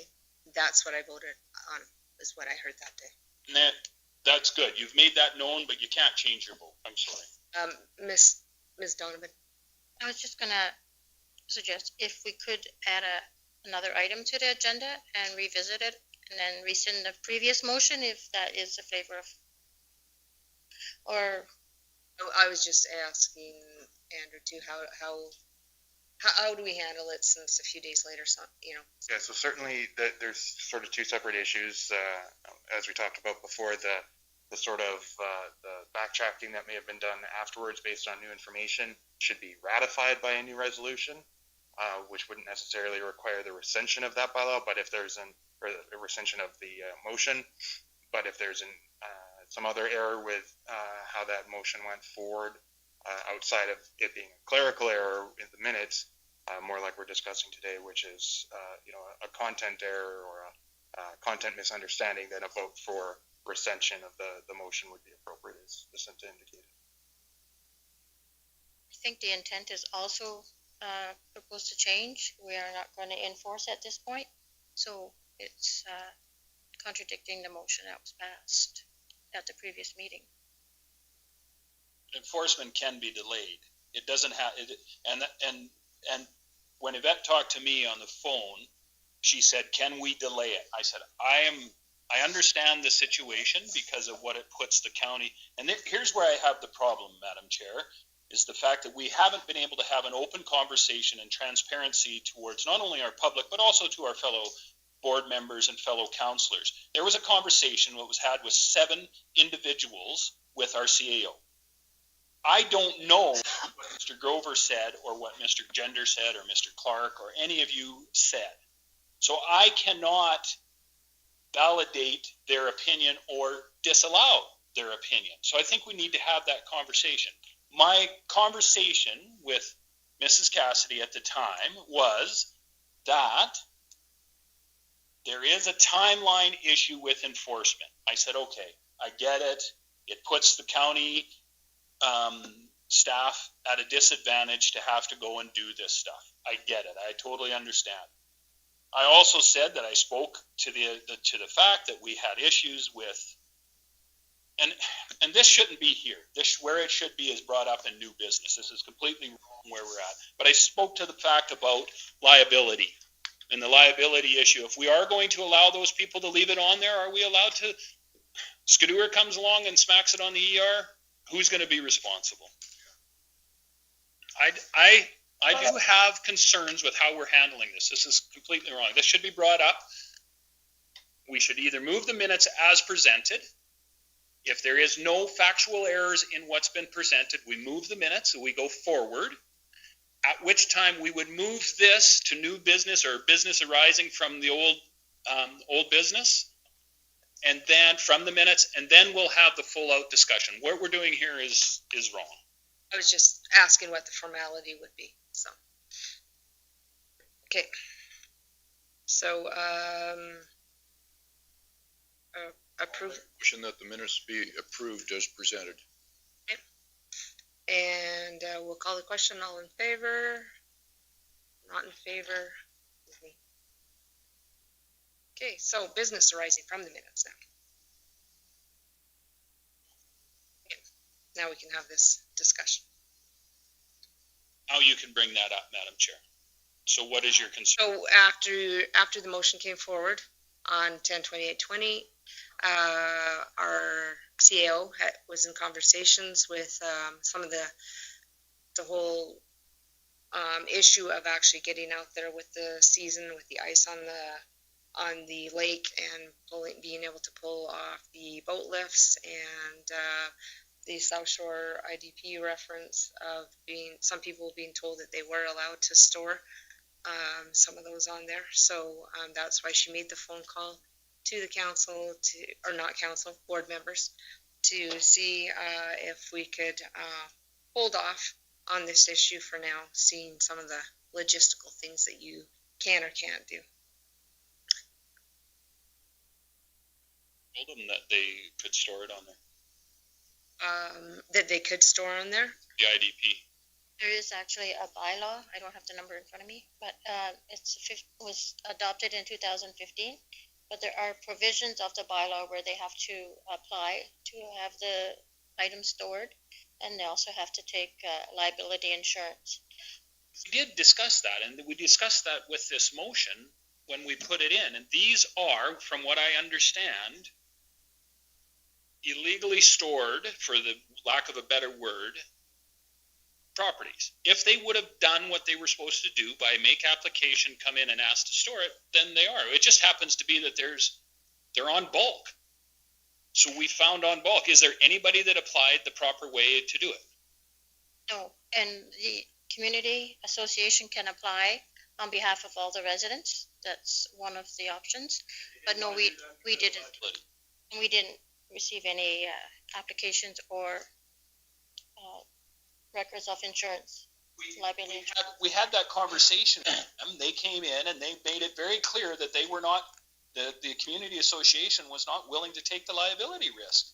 And then we said, well, then individuals will take their liability risk. Am I not?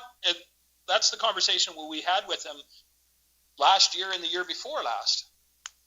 Oh, also, I just should add that the association is working at putting together a plan for going forward, so that they will have designated areas to store the docks and other structures, the lifts. So, fortunately, we don't have that to present at this time. They are hoping to have it completed by January, but that is where it's at. You got some feedback coming. Me, sorry, that's done. Mr. Grover. Yeah, I think we're going down a rabbit hole here because of and I say because of the insurance, our insurance, if somebody goes along there skidooing, we knew that we had an illegal boat dock left out in the lake and somebody hits it, we're responsible. And because we got the deep pockets, but they're pretty shallow anymore. But at the end of the day, and that's why I said they should move them off there, we make it, and if they choose not to take them off there, then that's their liability, not ours. And I don't know why you would let them store it on a ER, MR, it doesn't really matter. I don't know why you would let them store them on there anyhow. Other lakes, they pull them out, they take them, I don't care where they take them to, not just clump them all into one clump. I made that motion because I thought they should take it off there and be done with it. They knew winter was coming. It comes every year around here, believe it or not. And you should have had them off there. It comes every year, and I leave my garden hose on the lawn, and I fix my garden hose every year. Get a new one, eh? I pay the consequence of it. Some of our other communities do have places where we do allow storage. I'm only the county of Stettler. I don't really care what the other communities do. If they want to leave theirs out there and take, and listen, and take the liability for it, I'm all over it. But Other communities like this county of Stettler. license of occupation, that's a whole different ball of wax. They don't have a license of occupation here, and there's a difference. Don't muddle the water with other communities having that, because that is what they have. That's our own subdivisions in our own county. We have allowed certain areas on our MR for storage of boat lifts. Where? At Buffalo Lake Meadows, I know. And do they have a license of occupation? On our MR, so a license of occupation is usually on the right of way, right? Road allowance. Oh, so go ahead. It's on the road allowance at Buffalo Lake Meadows. It's right, our road allowance. Yeah. You can store stuff on the road launch. Well, it's like a parking. I'm gonna pull my tractor and all my garbage out and put it on that road south of my place, and neighbors won't be able to go down there. Have road allowances in our farming situation that we have an agreement with them to store stuff or to farm or do something with a road allowance. That is it. But that is part of a good planning, and we put it in place, and it's ahead of time. This isn't a knee-jerk reaction. They do it ahead of time. The one that has been planned and put in place. Where they're storing at Buffalo, which one is it? Buffalo Lake Meadows. Meadows. It's planned and put in place. I do believe like the one in Buffalo Lake Meadows, it's an MR, but it was a planned MRR along the road allowance. So it was planned for either parking of vehicles or for putting boats. Whether it was long-term or not, I do not know. On this motion that was made by Mr. Grover, yes, I saw exactly what was going to be in there. And what had come up later, I believe, with my discussion with our CAO was that some of these could be froze in the ground. It might be very difficult for these people in order to take them off this year. But like I also look at it, it is not my problem. I do not want to see anything stored along the ERs, along the lake, of where if they would have left this vegetation, the natural vegetation being the way it was, they would be running over with their boat storages, docks, anything like that. And they are taking out these vegetation for their own disposal. It is not their property.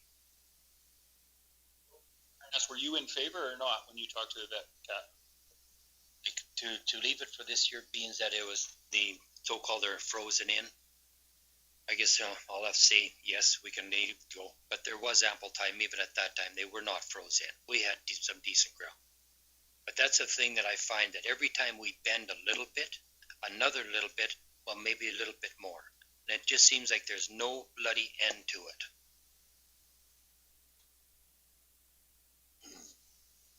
Well, Ms. Donovan, there is a presentation that's going to be coming forward. Did you say? And not today. It was. No, I'm not today, but in January, yes. January. Okay. So maybe we can have another discussion in January. Okay. So we'll move forward. Oh, sorry, Andrew. Were we supposed to announce who was on the phone? That's my fault. Sorry. Even before that, I just think, of course, there's obviously some confusion and some different conversations that were had with the CEO of Ed Cassidy. They would probably be prudent to have a motion ratifying the action that you did direct, being to delay the enforcement action directed by motion 15210.28.20 until 2021.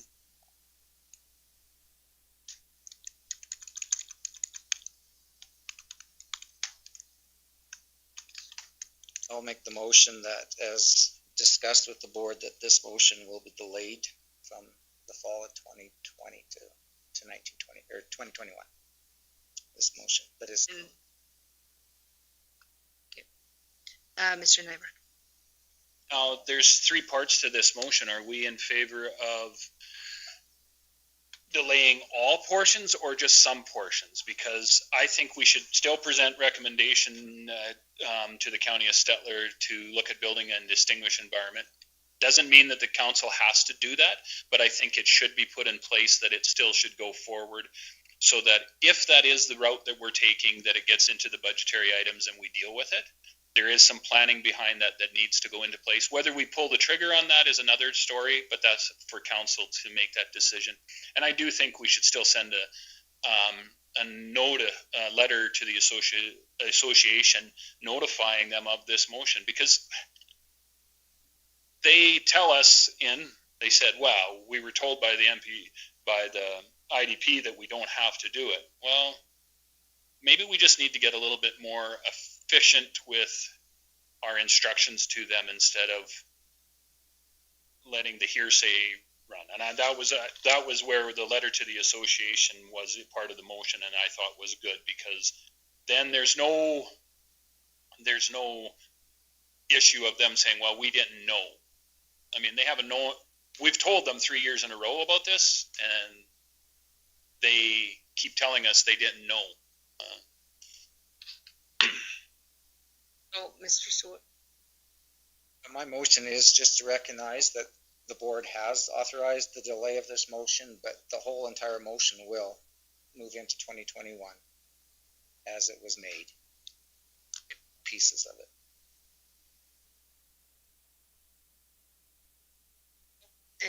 Everyone ready for that? All in favor?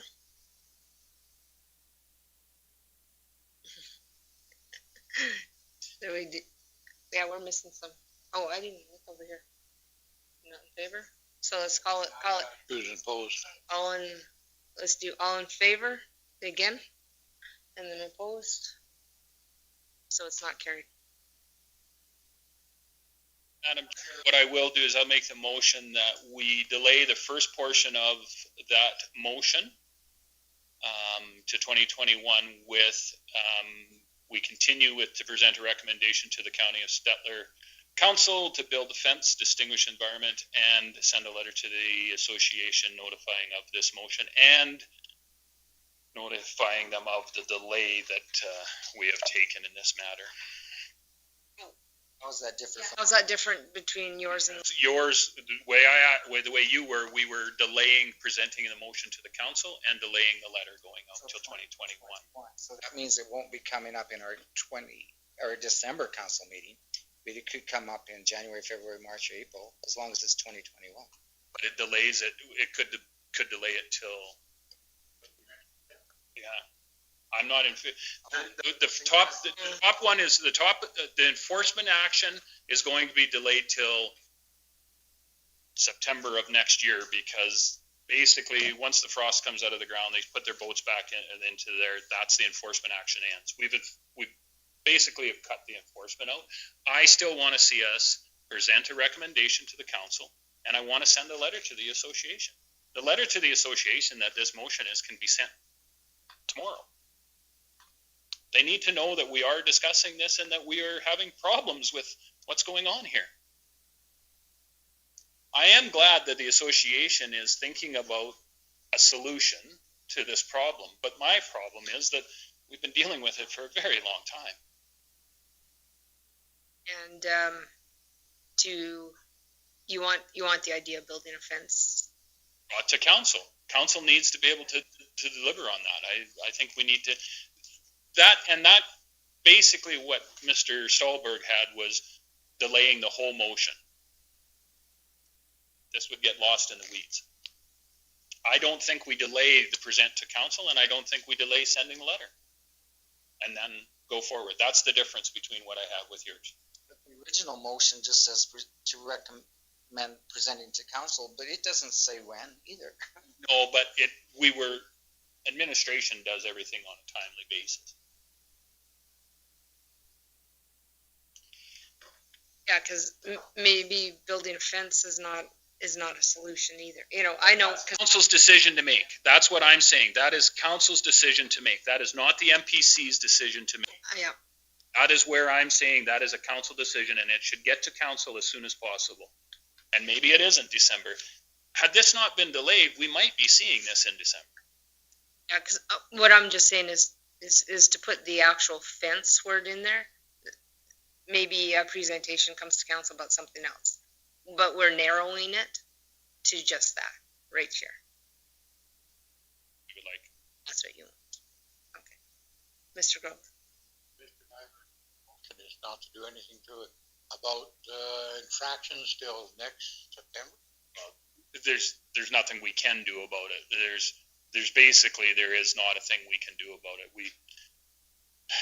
Unfortunately, when Yvette Cassidy talked to me, CEO Yvette Cassidy talked to me, it was to the point that enforcement was almost, not that it was impossible, but it was very difficult. So we were stuck. So I'm willing to allow the delay of the enforcement action, but we still need to have some discussion about them getting their permits into place. They need to get their permits into place because we need to be covered for liability. Mr. Gender?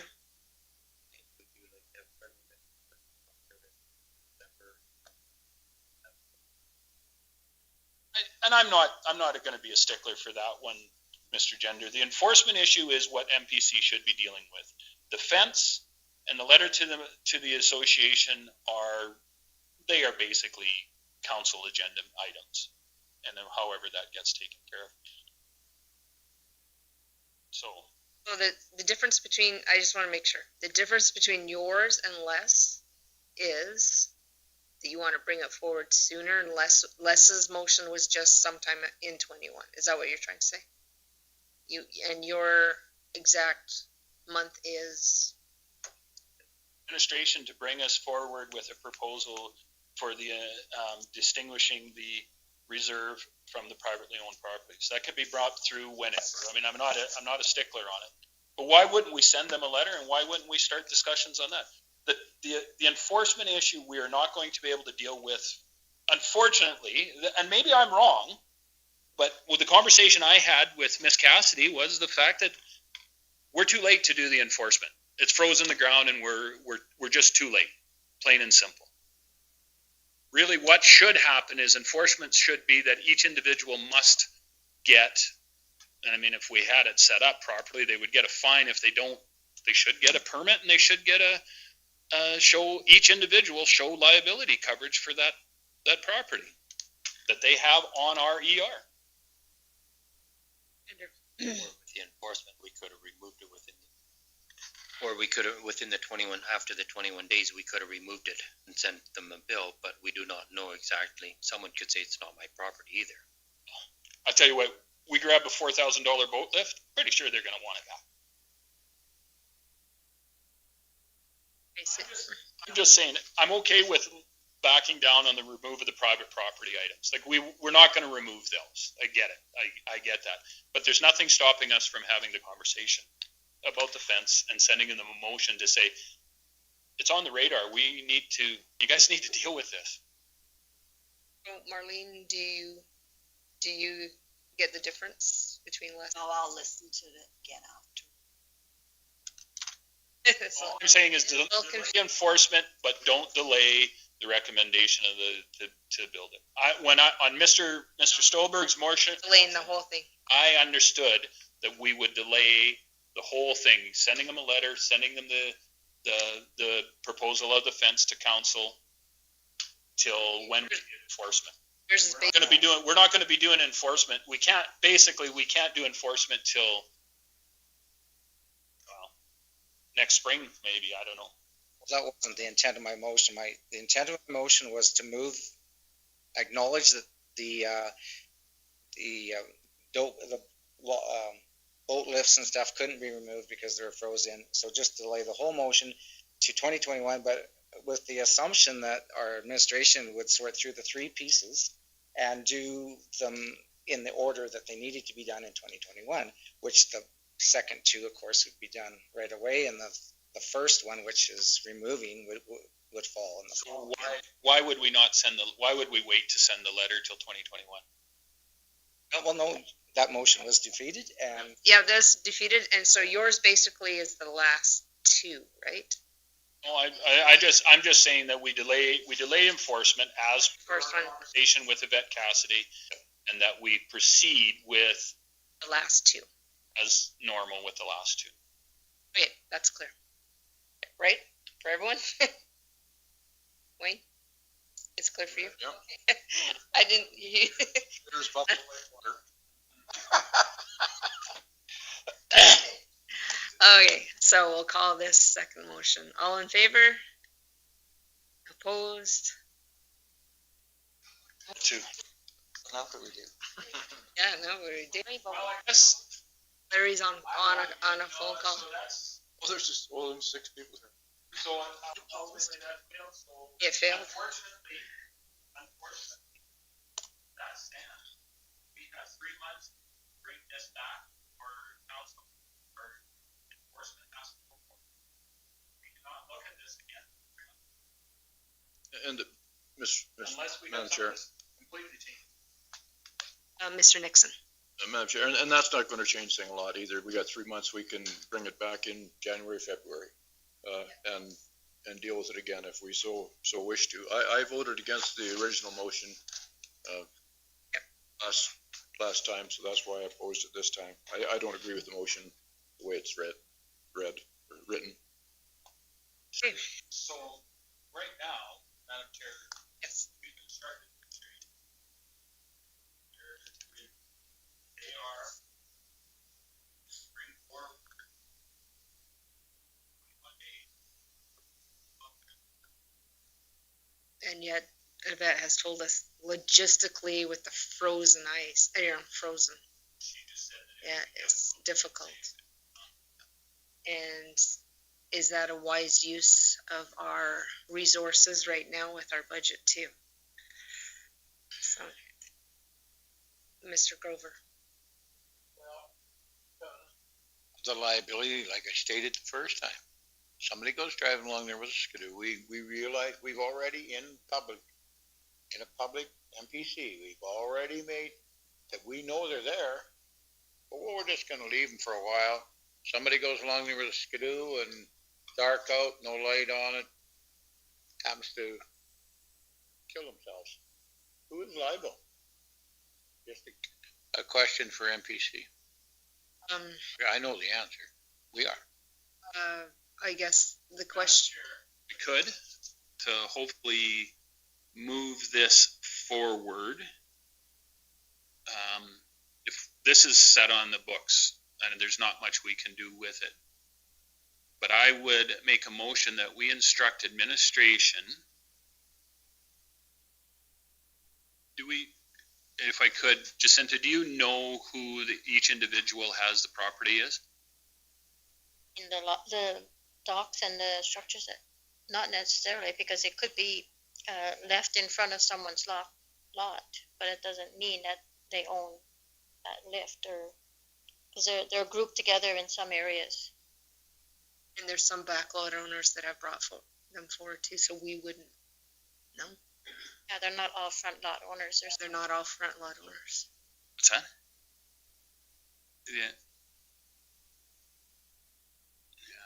I think that's what we best do. That seems that this motion has been done, that we, Madam Chair, I'd make the motion that we send a letter to the association up there that notifying them that liability is a major issue for the county of Stettler with these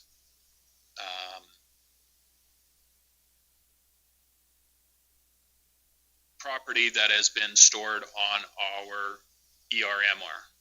Is that right? Where is it on? Is it on MR or just MRO? ER. Till reserve. So our and our ER. We are in, I don't know how you're going to put this, I'm trying to word this properly. To send a letter to Roshan Sand Heights communities notifying the residents that the county of Stettler has concerns regarding the liability of the property stored in it. I don't want to get that strongly worded. That they would endeavor to notify the property owners, the boat launch owners. Is it all boat lifts or what is it? Section of lifts. Everything, however you want. To notify the owners. I don't know how, this is a tough one. Sorry, Jacinta, on your any recollection on the bylaw that would allow for them to enter into a permit and assume the liability? Did you indicate that the association could do that?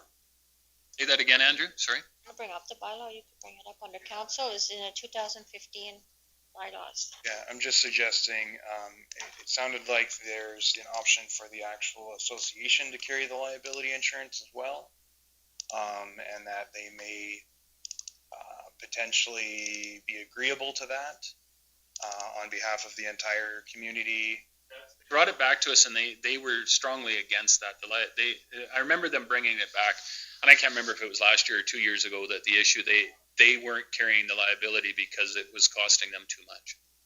This bylaw was drafted in 2015, but as I mentioned earlier, they are looking at some options that they can present for your consideration early in 2021.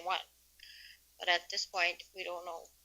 And they are drafting that proposal on the bylaw that's already been adopted by council. I've given a copy of the bylaw to the association, so they are working at putting together a plan going forward. So let's just leave it at that. Take the seek out of there.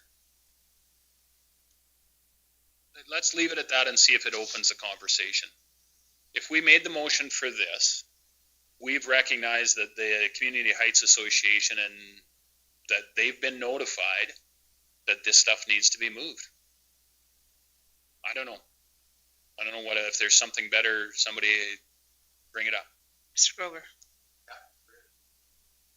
On, I'd like to see us charge a fee for putting boat launches or anything that they put out on ours, and it has a tag on it. It has their name, it has their address, their phone number, and if they don't have, but if they don't have a tag on it, if they don't, could I just go ahead? If they don't. You'll whip that up tonight.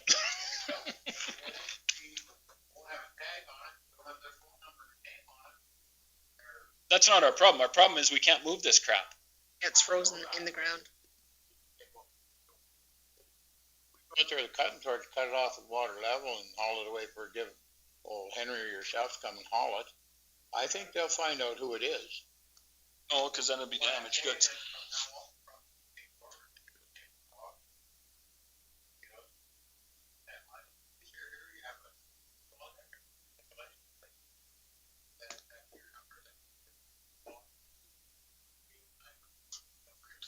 And I agree with you, Mr. Grover. That is the proper way of doing this, but we're not at that stage. Right now, what we have is we have 15 to 20 pieces of property that are sitting on our ER down at the lake that are causing us a liability concern.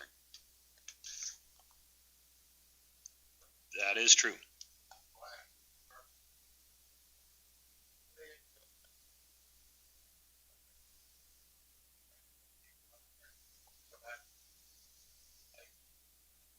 Actually, Madam Chair, I'm going to take that motion off the table. I think we've talked about this enough.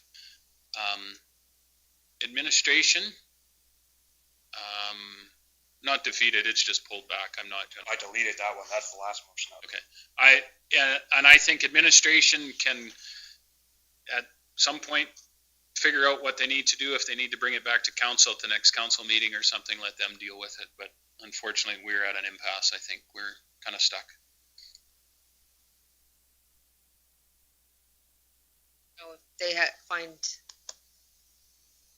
issues with the frozen ground and the stuff in there, they'll come back to us and maybe give us, although that's the one thing that Yvette came back and said, it's frozen. Can you give us a little bit longer to try and... Sometimes enforcement is delayed because of whatever reason. Enforcement is delayed. Of the motion stands, it goes forward. If enforcement isn't done today, it's not because they're not trying. We'll send Andrew down there with a pickaxe and see if he can pull them out of them. But other than that, unfortunately, you just can't enforce all the time because you can't. Maybe you don't find the lost dog or the dog that's roaming around when you show up, or maybe the bad guy isn't there when you show up and you can't give him the ticket. So, has his name on it and his address, give him a ticket. But unfortunately we don't, so we can't enforce. So I think we should just move on.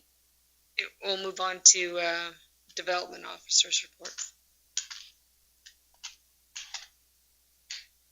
We did. Oh, right. We were talking about. We do. So I have a Dwayne Watson, a Gary Sharp, and a Roy Knapp all on the line. So it looks like I 9.1, and I'm not sure which is 8.1, which is the other, Watson would be the other one. was the addition. Oh, an addition. Sorry, I didn't realize there was an addition there. So yeah, okay. 8.2. I just wanted to bring it back to your attention. So we will move on to, we'll still do our development officer's report, and then we'll move on to 6.1. Chairman. So as far as development permits, we had 17 more issued at this time last year than we have this year. And subdivisions, we had just one more process this year than we had at this time last year. So we had a Buffalo Lake IDP committee meeting on Friday, and the amendments that were proposed have been all approved by the committee. So we will be bringing back the document for second reading at the December council meeting, which is on the 9th of December. Madam Chair, if I could, what was decided on the density of that issue? Development units, is that what you're, like the question that delayed from the previous meeting was a definition of a development unit. So they will include secondary suites within a residence. They will also include garage suites above a garage, like just an overnight accommodation. And a vacant lot is considered a unit. When you add a home on the property, it's still one unit. That's basically the gist of the development unit. Holiday trailers. Holiday trailers, if there's a second unit for longer than 21 days, it increases the density. Well, 31 in our bylaws is 21, but so it's 31 days. And I think we may have to amend. Not more relaxed. Okay. So 31 days, then it's considered a second unit on that development unit. So for one property, you could possibly have two units, whether it has a suite or a second trailer. So I think that's the gist of what was approved at the meeting. We'll be having a full draft prior to the meeting for you to review. But at this point, that was the main decision that was made at our last meeting.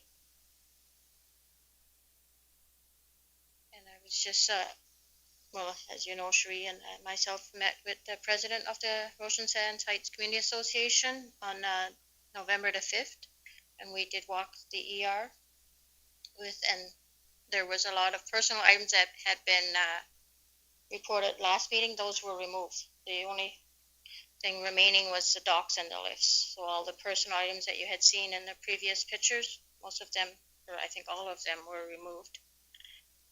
And there is a lot of deadfall. That's something else that the association wants to discuss with council going forward. Whether I have a lot of pictures of them. We'll bring that forward when they bring their proposal. A lot of deadfall on the ER. And G3 Canada is just almost complete their project. They still have a security deposit with us because we're waiting on some reports to be provided, but they have just about completed everything. They're mostly documents that they need to provide for us now, and I have a list of those if you're interested. Have they discussed any time for a grand opening? Not to my knowledge, no.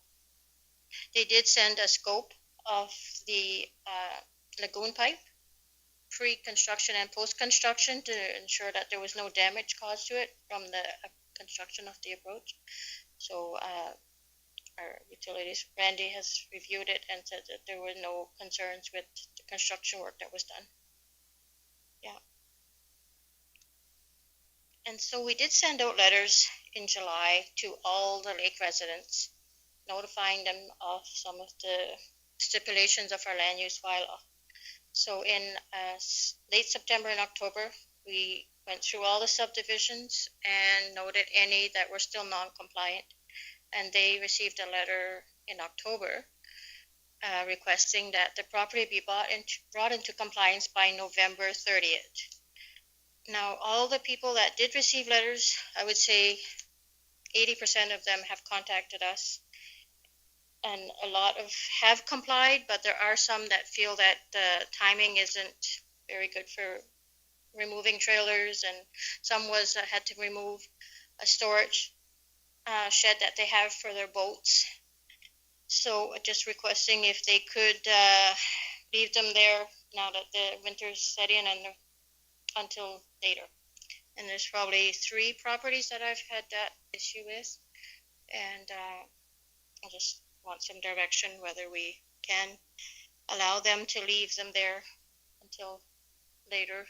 I don't know if you want to set the date that was on the original letter was November 30th, but they do have some issues with trying to bring it into compliance by that date. Had that discussion. I know, but it's a different matter. This is like an additional RV. One of them is an additional RV. Another is, well, actually 3 RVs in another subdivision. They're saying they're frozen. Is that the problem? No, well, no, it's just difficult to move at this time of year. So I don't know. So I can send more letters, or just thought I would bring it back. And another concern was from a resident that had constructed a deck onto their ancillary building, which isn't permitted in our land use bylaw.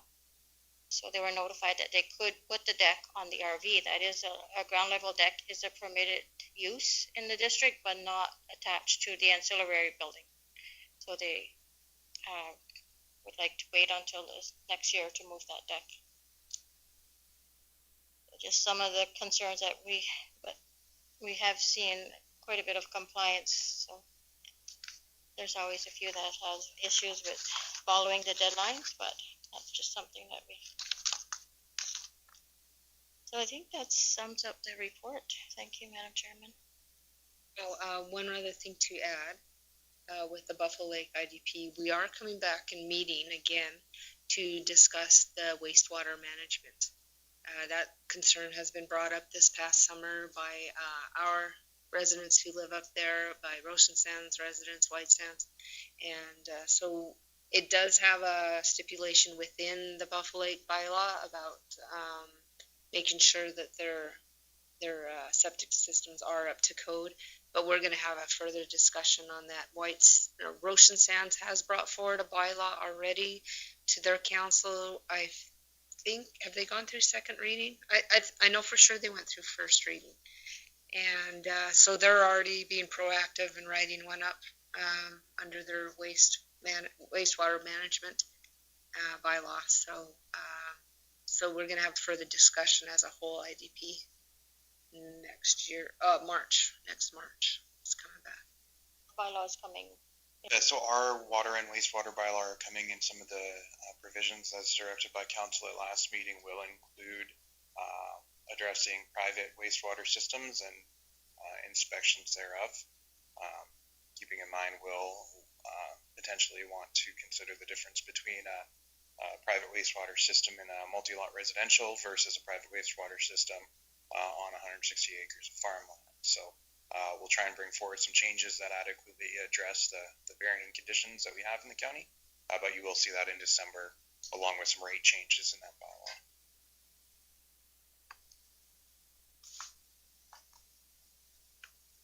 So that concludes your report. Yes, thank you. Nixon? A motion to approve the report or accept for information? All in favor? Scary. So we'll move on to 6.1, DP 20074, lot 23, block 2, plan 07209660. This is page 19. And the applicant is on the line. I'll allow the development officers to present, and then you guys can ask questions of them. Then if there's questions of the applicant, I'll unmute them on the line. applicant has constructed a 240 square foot ancillary building with roof deck on lot 32, block 6, plan 07200960 within the Roshan Sands Heights subdivision. 2 recreational vehicles or motorhomes are occasionally installed on the site during the summer months for a 21-day period.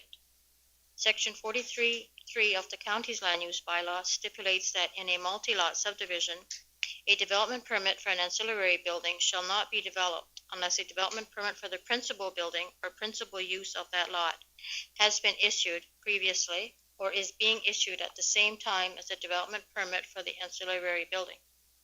Section 43.8 of the bylaw stipulates that decks, balconies, sunrooms, and the like shall not be constructed as part of a detached ancillary building.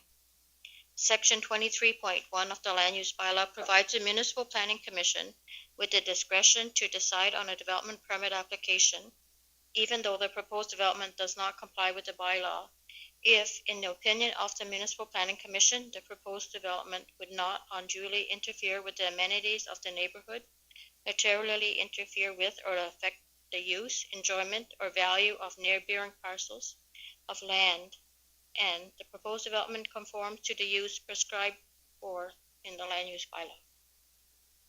Or the land in. So Mr. Sharp is on the phone if you have any questions, and there are photos of the structure. Yes. Mr. Silber? Question to administration, did the person in question here, did he take out a permit to do the ancillary building, or is it just plunked there? It was, he had inquired, I believe, and he met with Kara prior to. I did speak with the applicant prior to the installation of the ancillary building. He was advised that he needed permits for the ancillary building, and that a permit for an ancillary building would not be issued without the permit for the RV. But there's no permit in place. Okay, thanks. Proposal was for a structure less than 192 square feet, and it doesn't require a permit. But this ended up being larger than 192. I think I couldn't hear Kara, but the rest of it. Yeah, also, the original plan was that the building would be less than 192 square feet, and then once construction started, it kind of expanded the footprint of the building. A building of less than 192 square feet does not require a permit, but it does require a principal building. Or an RV, right? Or an RV. An RV has a principal building. That's for a 2-year period, RV with a 2-year period? They applied for an RV, yeah, it would be for a 2-year period. And just put an RV on there and say that it's there for 21 days and then go back and forth. You have to apply for a permit for an RV that would be issued, but would be issued with a 2-year stipulation, at which point you would have to build a building, correct? A principal building. Or reapply for an RV. That it's only one time now. Okay. You can reapply a whole bunch of times. Valid for 2 years, okay. Did Mr. Sharp had some comments? Or was he on to listen to our conversation? Here, I'll just unmute him. Mr. Sharp, you should be unmuted now. You can go ahead.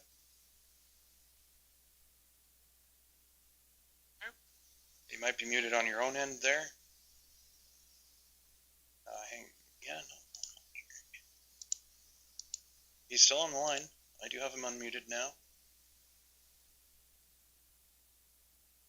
Mr. Sharp, can you hear us? Do have him unmuted. Our system is showing that it's hearing us and that no audio is coming from his end.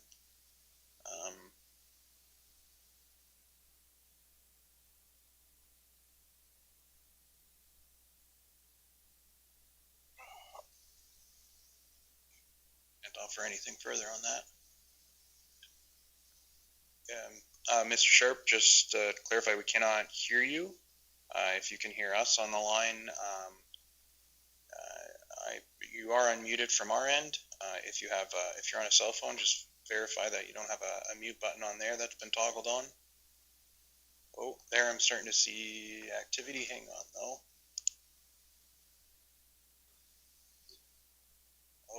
Okay, now it's on our end. Hang on, Mr. Sharp. I'm having some issues on this end now.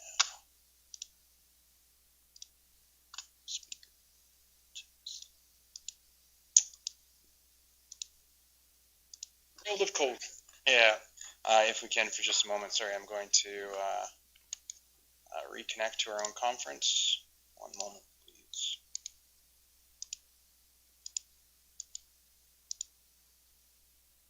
Sorry, Mr. Nixon. Gary Wayne Nixon here. I know you're not the shy retiring type. Sorry, if we could just pause the meeting for a few minutes. I just need to restart a piece on my end. We can recess. Nobody can hear us right now.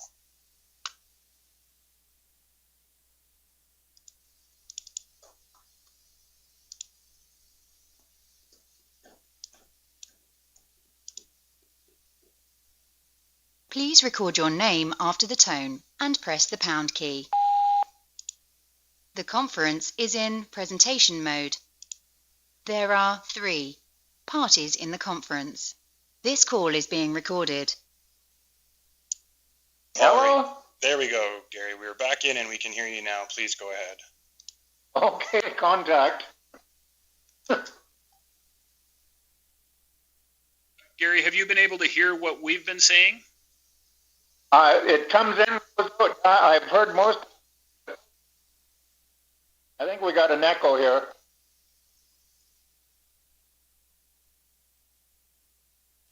Alrighty, so you can go ahead if there's anything you wanted to add to the presentation. No, just kind of listening as to what's going on here. The girl phoned me this morning here, so. Mr. Nixon. Gary Wayne Nixon here. I knew that because you were silent, it was for a technical reason, because I know you're not the shy retiring type. But I would just make a suggestion that you go back and work with our ladies there at Planning and Development through the permit process and come up with something that'll work. They can certainly advise you on that. Well, like when we're getting a echo. Is the echo still coming through? Sorry, I'm muting us in between, so you can try. I think it's me when I'm talking. Okay, now we're good. Yeah, like when I talked to the girls, I was there 3 or 4 different times before I went in, I think on tax day or whatever it was when I paid the taxes there, and then we applied for, paid the $100 for the permit or whatever. I don't know whether we should have actually even went ahead to buy a permit or whatever. We put that shed up there, and then with the understanding that we could put a couple RVs up there, at least one RV for probably quite a bit of the summer. There would be one RV there, and then we built that little shed there. So other than that, and then when I took the plan and I just drew on the little map there, I don't know whether she's got it there or whatever, but it started to be just a garden shed, and then the garden shed got a little bigger than the garden shed, so it's nothing. It's just on skids. It can be moved anytime, any place or whatever, so it's nothing terribly permanent or whatever. So, because we're not too sure what we're even going to do with that piece of property as of yet, so kind of where we're standing right now. So we pay for the water and the sewer. I don't know whether that'll ever be used, but it's not that big of a monthly bill. Mr. Nybron. Go through to administration. There was a permit purchased or not purchased? Yes, I paid the permit. This is what. Same day as I paid the tax. The permit application was for the ancillary building. Oh, okay, but it's too big. After we sent the enforcement letter. Yeah, you can't get a permit for this because it's too big. I'm not sure why we even took his money. The issue is that there is no primary building on the property, and so in order to issue a permit for an ancillary building, you have to have a primary building. The building was, at that point, was RV, but it has been removed. But it was not an RV that had that had it. There was no permit issued for the RV, right? No, we didn't, because they. I don't believe so, no, like I think when we bought it, we just, the fellow that we purchased it from, he took his camper off and we put our camper on here, so, and then we just, went from there, just didn't get too excited about doing nothing because we still don't know what we're even gonna do there, so kind of where we're sitting right today is this day, so. So if they got a permit for an RV, whether it's there or not, doesn't matter. It does? Okay, yeah. What does it matter? Oh, it has to be there all the time. Okay, so you have to permanently park the RV there. For 2 years, and then you have to build something, right? Or get another permit and keep your RV there. Oh, my God. Okay, so. But that even I said, don't the feel building's very- too big for what we're. Leaving I my said building motorhome isn't an sitting. issue. It's not the size, it's the fact that there's no permanent structure there, either RV or home. I have Mr. Grover next. I always was under the understanding that you could build a small shed if you had, but you have to leave, now you'd have to leave that RV out there or build a house there. And I thought that our planning was to have them get a permit for 2 years or up to 2 years. And then they were to build a house or whatever. At this, no, you don't need to build a home after 2 years. You can reapply for another 2 years. Okay, so, we're still getting horrendous feedback here. I don't know whether it's my end or your end here, but okay, now we're good again. Okay, so now if I was to take, like I say, I will not put my motorhome up there and have it be vandalized or somebody hotwire it and drive it to a different province. I'm not too sure about that, but so what are they? What is your stipulation of an RV that has to be on the property then, year-round sort of thing?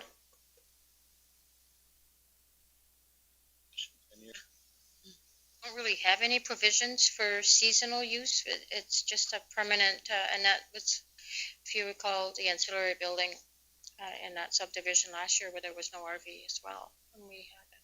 But the Municipal Planning Commission has the discretion to approve it as is and have the RVs as a seasonal use only, if that's, what the direction they want to give us. But we don't have that discretion to issue the permit as is without that primary use. Mr. Schulberg. I think another problem with this application is the ancillary building should not have a deck on top of it. I mean, and that's the problem we've had in this residential neighborhood. It's a residential neighborhood, and the residents there that live permanently in homes, they don't want to be looking at these sort of things plunked throughout the vacant lots. And we've had landowners in that area have sold their property because they were so tired of looking at some of these things. So I'm thinking it's not a good idea to approve something that isn't designed the way our bylaws read. Like to allow that the deck would have to come off the top of that, in my estimation, and it has to have a principal building. And if it doesn't, this isn't a piece. It's pretty well. It's a neat structure. I mean, it's not. It's a roof, pitched roof gone flat, is what it amounts to. but I think the idea of ancillary buildings was to complement a primary dwelling, to make a place for you to store your things. It wasn't intended to be a place to store things when there's no principal building.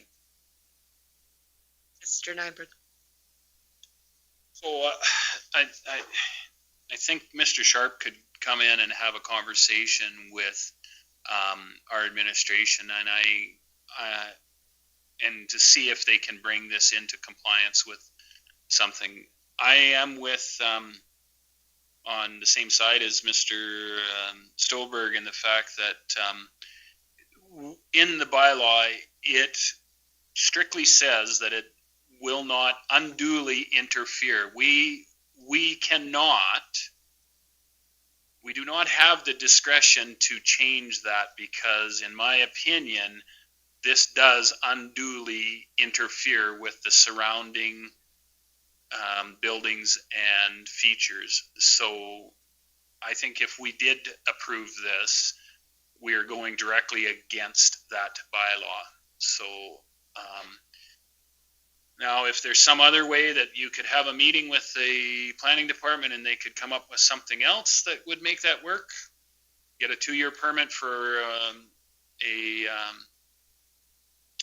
holiday trailer, and then I'm not sure what you could do in that case, but I don't know. So now, but what you're saying is that as of today, right now, there should be a holiday trailer staying on that property to make it legal?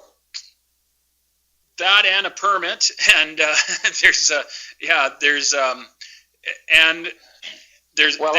Gary, there's a number of things that need to change. Like, you can't have the deck on top. You would have to have it as a, and there would have to be a trailer there, and you would definitely have to have a permit. Yes, that would be what would have to change. So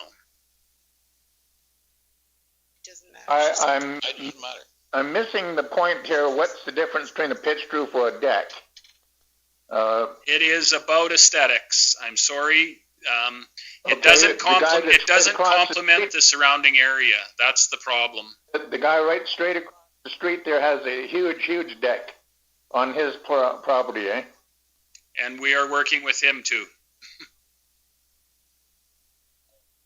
Okay, so it is attached to his RV. So I was thinking the other one, the one that was the what we called the chicken coop. Yeah. I'm sorry, Gary, but you are caught in that situation of what the rules are, and we are getting extreme pressure from your neighbors to follow the rules. I don't think you're getting a problem from my neighbors because they've all been up there and they figure it's a fantastic thing. What they tell you, and when you're pouring them drinks might be a different story, but when they're coming to our council chambers, they've never had a drink up there. Yeah, they might be a different story. So I don't know. I'm just saying that it's we're hearing a different story, unfortunately. Yeah. Yeah, whatever. Yeah. I'm sorry. That's where we're stuck at, and I think there is some opportunity to do some work with our department, but other than that, yeah, we are stuck with the rules that are in front of us. Well, I quite a few times and explained to the people in the office what I was going to do. Why wasn't it said then? Like the day I bought the place, I was going to get the permit and whatnot. Oh no, don't worry about that right now. So when I actually paid the taxes, I thought, well, let's do this permit thing. So then it's all legal and above board and everything is where we needed what we need. And now you're saying after it's built that that's not so, that the people in the front office there apparently don't have much to say when it comes to who does what. Because I talked to about 5 people that said that they was in charge of what went on at the lake, So, and I don't know all of their names, but there was about 4 girls there, and I believe Rich was there, asked him the same thing, and it's not like we didn't go through everything that... Mr. Sharp, the permit has to come first. I mean, you don't build something, then go apply for a permit. And that, if you do your permit first, everything is totally clear. I didn't build not a house. This is it's on skids at the skid shed. I can slide it any place I need it, eh? Mr. Fitzgerald. Hey, through the chairperson to Mr. Sharp, I do recall that conversation we had at the desk that day, and at that time I did tell you that you would need a permit for the ancillary building. And you had told me that you were going to come in because you had spoke to somebody else and they told you that you didn't need one. And that's where our conversation ended. I never told you that you didn't need a permit or that you wouldn't require one. Mr. Nyberg. Yeah, well, this is when, I thought, well, we'll keep everything legal and apply, get this permit and everything that's needed and required and, so. Mr. Sharp, and I think if you would have built the building to 192 square feet and under, you may have been okay. And no deck. Unfortunately, you even admitted yourself that it, And the principal building. and you admitted that you had built it a little bigger than you were expecting, so it kind of morphed into that. You still need a permit for a principal building, whether that be the holiday trailer or whether it be a house, so. Okay. So. So, like my motorhome, for example, is way over the 192 feet too there, eh? That is a different rule. They come at a different rule, yes. Oh, boy. And most houses are bigger than 192 feet too. So it's not an auxiliary. Your motorhome would be considered the principal residence. So. And the motorhome size, the motorhome size is fine. One can be there for 21 days only. And the second one can only be there for 21 days. There's like one unit longer, like 2 years. You can take a permit for 2 years, but the second. But all ancillary buildings, the size has to have a permit with a primary, either house or RV. Mr. Sharp, you said this is on skids. Are you able to move it then? Oh, definitely. So is that a possibility that is that a possibility that you remove it then? Remove it to where, like? Wherever, just not on that lot. It's non-compliant. Well, that's the problem. Building the thing was to remove it and put it here for a reason. Okay. Well, Mr. Sharp, maybe we'll you can come in and talk to our planning department and work at coming in. Who do I ask for when I come in then? You can come into our planning department and you can talk to Ms. Donovan. Jacinta Donovan.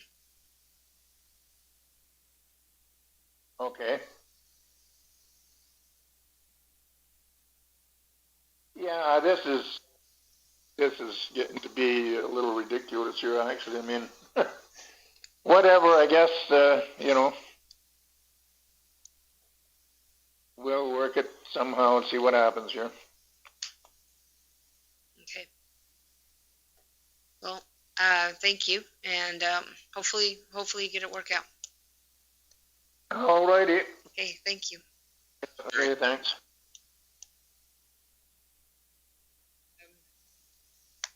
So we're going to move on to. You'll need a formal motion on it, though. Yeah. Now, remind MPC now it's usually the intent of a governing body to only make positive motions. However, in the case of Municipal Planning Commission, it is appropriate to make a negative motion citing reasons, and it's the reasons that's important because when a denied development permit goes to appeal, those reasons should be on the record. Checking the size. Over. Principal building. That's perfect. Size isn't really a factor. Like the size doesn't really. It's just the answer. On top there. Deck is. But the size does matter if it's an auxiliary building. Let's say he has a main building, he still needs a permit for it. As of its size. If it was 190 square feet and he had a principal building, he would be fine, other than the deck. Sarah? Yeah, the 192 square feet only comes into effect if there's a principal building. If it's a small shed and there's no principal building, you still can't have a shed. Period, yeah. No, that's for sure. Zero sheds. For nothing. Are you on, Dave, or me? Go ahead. Okay, I'll make the motion that we deny this application citing the reasons that, number one, this auxiliary building has a deck. It doesn't have a permit and no primary residence. Kara has something to say. Principal building. Principal building. What did I say? Primary building. Principal building, sorry. I think perhaps to include, if I can suggest as well, you had in the discussion made mention that you didn't want to use the discretion to absolve of that because it would not unduly act the. Oh, yes, and because it does unduly interfere with the surrounding area, surrounding features, so. Let's vote. That sound right? And he knew, he did know about the deck too on top? We had the discussion. I mean, we really didn't know what he was doing, like we thought he was adding, his roof, but it ended up being a deck. Yeah, I'm sorry, it just, yeah. Ms. McKenzie? Just to clarify, we did speak with Mr. Sharp at several points during this process, prior to construction, during construction, and following enforcement. For some reason, it still happened.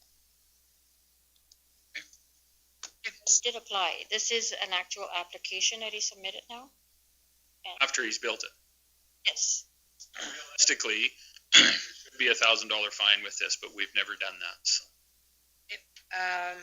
So we'll call the motion.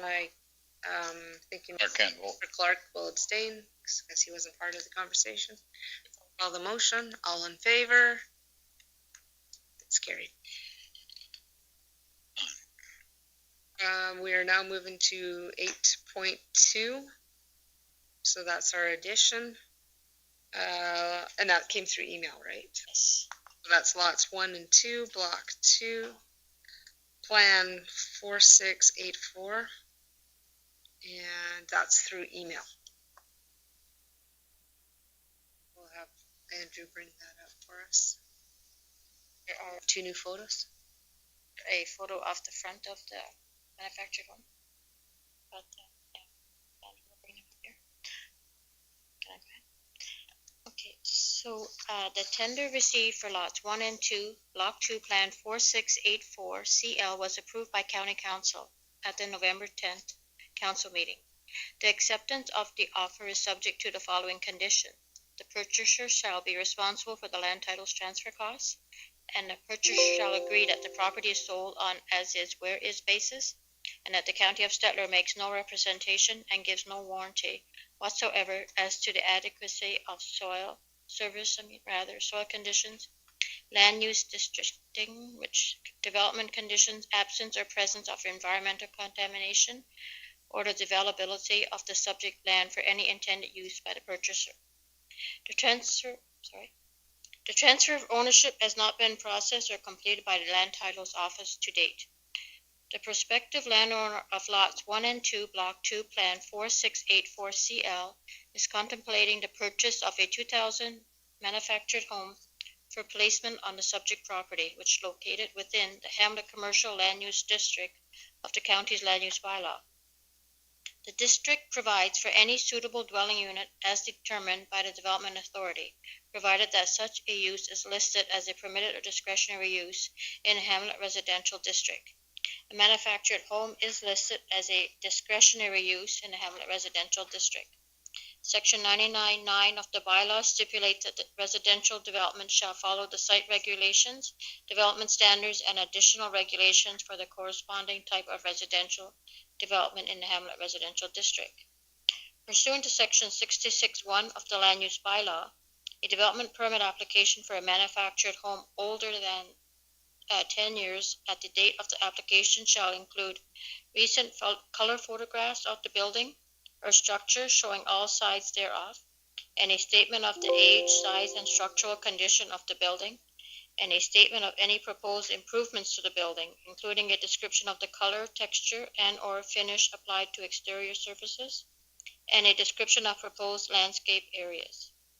The applicant has submitted the attached photos of the home, illustrating that the siding of the home has been updated. Prior to proceeding with the purchase of the manufactured home, the applicant is requesting the Municipal Planning Commission consider the proposed development and provide their feedback on whether a development permit application for the 2000 manufactured home would be favorable by the at the point of writing the report, the applicant had indicated that the home would not be relocated to the lot until the spring of 2021. However, in speaking with the landowner this morning, she is wanting to move the manufactured home onto the lot as soon as possible. So we don't have the application today. This was just a memo, but because they didn't think it would be possible to do until the spring. So, but the owner of the manufactured home wants it removed from its current location as soon as possible and intended to store it just on an agricultural land. But now, since they have determined that they would like to move it as soon as possible. So Ms. Grover is on the line and she can answer any questions. Do you have? Mr. Stuber. Ms. Grover has talked to me as well on this issue, and part of the reason that she would like to get approval if this 2000 manufactured home would meet with the board municipal planning commission's approval is that it is located on a quarter section of land that has been sold, and it needs to be off in 30 days. But she doesn't wish to purchase it if this board takes a look at the home and says no, that would not comply. Well, that is why she would like to have some kind of indication if this mobile home would meet approval of our MPC before she purchases it. And she, if she's on the line, she can definitely answer your questions, but that's pretty much the general gist of why the pictures are being brought to this board today. We'll pull up the pictures right now and maybe pull up the latest two, because we probably will have seen most of the other ones. Mr. Nyberg. So, as area board member, do you see any issues with it? I don't. She showed me pictures of all four sides. She showed me pictures of the interior and everything, and it does seem to be well maintained. It is sitting very close to those spruce trees in its current location, so it has done some damage to the shingles, so she fully intends to have the entire home re-shingled. And she said like a little bit of residue or something on the siding, she's totally going to pressure wash it because I think maybe from the trees. It's not sap, but she says it wipes off with a cloth, whatever that darker material is on the siding, because it's new siding, but it will come off easily. So she plans to have it pressure washed and install new shingles. Have the latest two pictures? Yeah, it includes, these two are the... This one's, this came in our package. It's a photo of the lot where it would... This is the lot. They're the three, and then this one and this one were the two newer pictures. I was thinking we had a front view. I'm in favor, Madam Chair. That is... Approved homes like this. Oh, yeah. There's over 10 years. It's just the bylaw says, aesthetically, and you would want to see. I'll make the motion that we accept in principle this pending a development permit. Yeah, Madam Chair, if I could suggest, it'd be a little different than we've done before. So the part of this that you normally approve is just the age portion, right? Otherwise, if it wasn't an age, if there was no age issue, it would be a permitted use, and our development officers would process it in the normal course. Could I suggest, if you're okay with the age portion, which brings it to you for discretion, that you delegate the approval of this discretionary use back to... Done. Yeah, we'll delegate the age portion of this particular trailer to the administration, and then we won't have to see it again.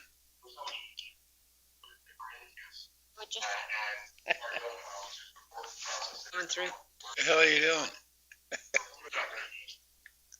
Our YouTube, the 2-minute delay. Okay.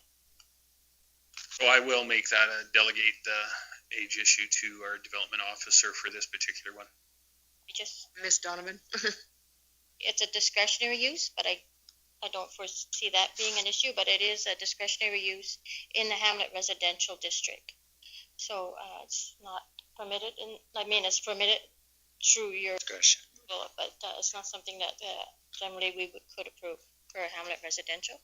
But if you're giving us that authorization to go ahead and approve it, then that's...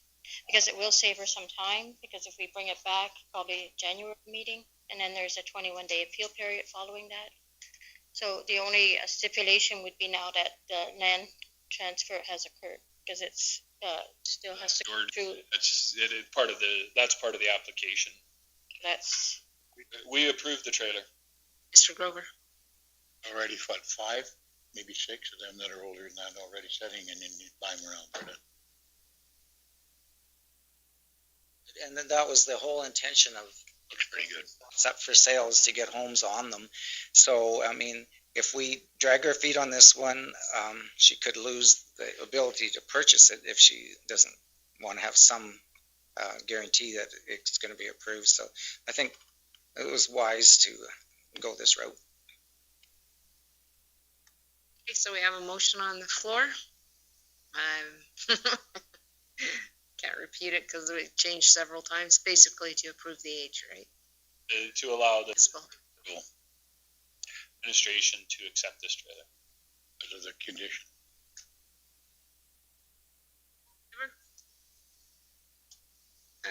Mr. Lambert, you're in favor? Okay, I didn't see your hand.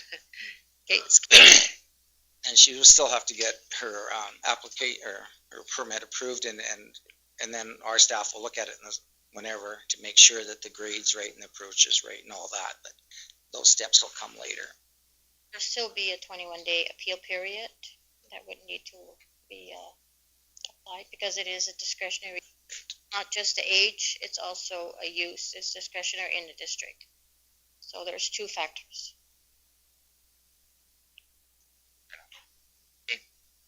now we'll move on to 9.1. Subdivision 2020-10, Southwest 33, 37, 18. Page 58 of your package. Thank you, Madam Chairman. So a subdivision application, and we should probably mention that this is Mr. Knapp's request. He's still on the line. A subdivision application to provide for the creation of a 10-acre farmstead parcel on the southwest of 33, 37, 18 was approved by the Municipal Planning Commission on June the 29th, 2020.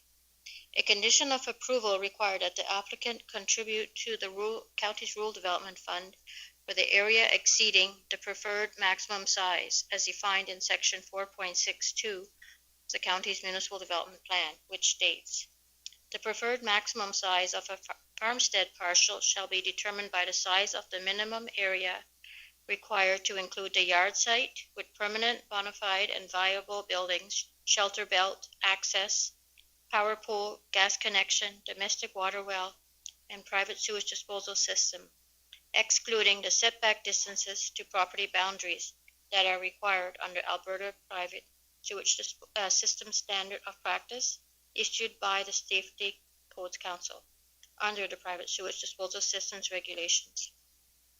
The preferred size of the farmstead parcel on the southwest of 33, 37, 18 west of the 4th was determined to be approximately 5 acres. The additional land is required to accommodate the minimum setback distances from the new property boundaries. The applicable Rural Development Fund contribution for the 10-acre parcel is $5,000. The applicant, the landowner, is requesting that the Municipal Planning Commission consider waiving or adjusting the contribution to the Rural Development Fund. The applicant noted that the policies of the previous Municipal Development Plan document provided for a farmstead parcel size of 10 acres without a requirement to contribute to the Rural Development Fund. So a photo aerial of the farmstead parcel is shown, and Mr. Knapp is on the line. Do you have any questions for him? I just unmuted you, Mr. Knapp, if you have any comments to make. Yes, I've made this initial application and referred to at the start that I needed the extra land to, abide by the counties and the sewage, the Alberta sewage laws. So that's why I'm requesting that this fee be waived. And I also would be kind of concerned about the presentation of this document because in part 6 here, it does say that I have to contribute to the fund, but then instead of coming into specifics for an amount or anything, everything is just left at that. There's no, no, nothing given for how they would come up with this amount or an approximate amount. So, you know, I was taking this as a quote, and when you take it as a quote, that pertinent information should have been put in there. So that's why I'm requesting this be, waived. Can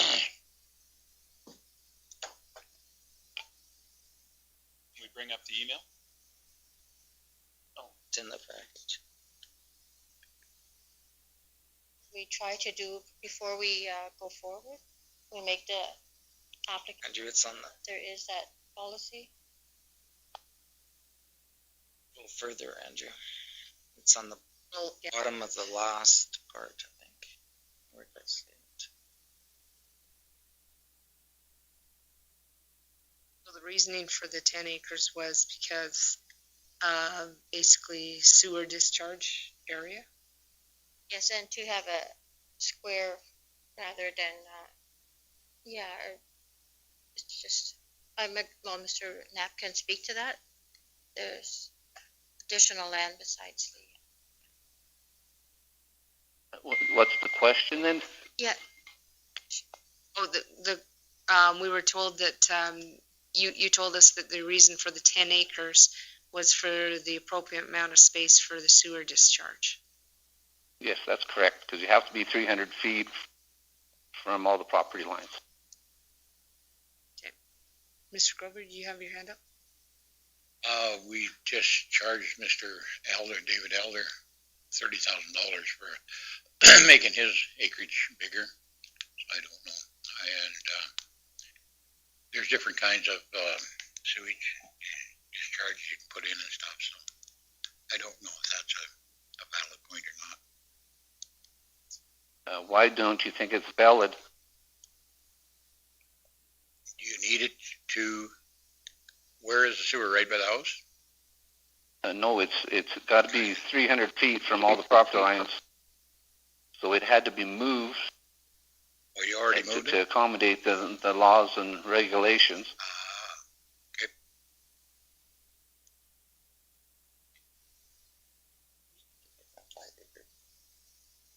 open discharge. Open discharge. Yeah. Point where it discharges. It's an existing system then. So. It's existing. Okay. I'm surprised that we actually exclude the setbacks to the for the sewer, because that's a fairly basic need for most subdivisions. I was under the impression that that was included, like the setbacks because of provincial regulations. Can you make, Madam Chair, can you make it on a 5 acre parcel? I don't think you can. It has to be a 10. It would have to be a pump out system where it would have to be or you could use a mountain system. mound or a field. Yeah, you could build a field system, or you could build a mountain system, or you could build a pump out system. Oh, yeah. There are options that are available. Pump out would still have to be 300 feet from wherever it is. When we talk pump out, meaning like a septic tank pump out, so you'd have a truck come suck it out. Yeah. A mound, but if it was a mound, you'd still have to have your 300 feet back. No, I don't think so. Mound is almost like a field system. Well, mound is when they use it in Carlisle Estates. There's a number of people in Carlisle Estates that have mound systems, where they basically have built a field system inside a large mound. So there is options that a person can use there. Chair, depending on the size of or where the pump out is located in the acreage, some people get by with 6 or 6.5 acres or something like that from a pump out. So, but I'm just throwing that in there. Or did you have something? I was just going to say that the setback for an open discharge where it pumps to the surface, that the point where the septic discharge reaches the surface has to be 300 feet from the property boundaries. It's significantly smaller, like down to feet, when you look at a septic field or a septic mound or a holding tank. That it can be almost right up against the property line. But the idea is that when the sewage reaches the surface, it's to be contained on that individual's property without crossing the property boundaries, and the chances of it crossing a property boundary when it's on the surface is higher, and that's why the greater setback. As a development authority, who are we to say what kind of a septic system that you may need? You know, like I'm sure a field or a mound is much more expensive than, say, a pump out. That's typically why people go for the open discharges, but then the trade-off is that then you get the smaller part or the larger parcel. And with the municipal development plan was to encourage smaller parcels so that we don't sterilize primary ag land. I'd like to intervene here because it was an existing pump out that I had to just extend. So to go back and redo, take a field or a mound as you're talking would have been definitely a lot more money. And it was already existing. And, when I applied for this, that was pointed out. So that's why, again, I'm thinking this should be waived because of, all the conditions that you have. Mr. Gender. I guess, Ray, I guess you're looking back on the original application of when you had built the home, you had the full quarter. We allowed you to be able to have a pump out system just to surface, whereas now you're reapplying for this one and you're looking at kind of I'll say like a kickback on where being that it's second application, you're now centralizing it. Now you want your $5,000 back or not having to pay for it. But in reality, it's either you pay for, say, like additional land that would be attached onto this, or on the size of a home, if you're going to do a underground system, you will be looking at about 10% of your cost of your home. So this is where I try to direct people on whether you want to put 10% of value on your home, or do you want to put it towards a couple more acres that will accommodate you a pump out that will suffice your 300 feet.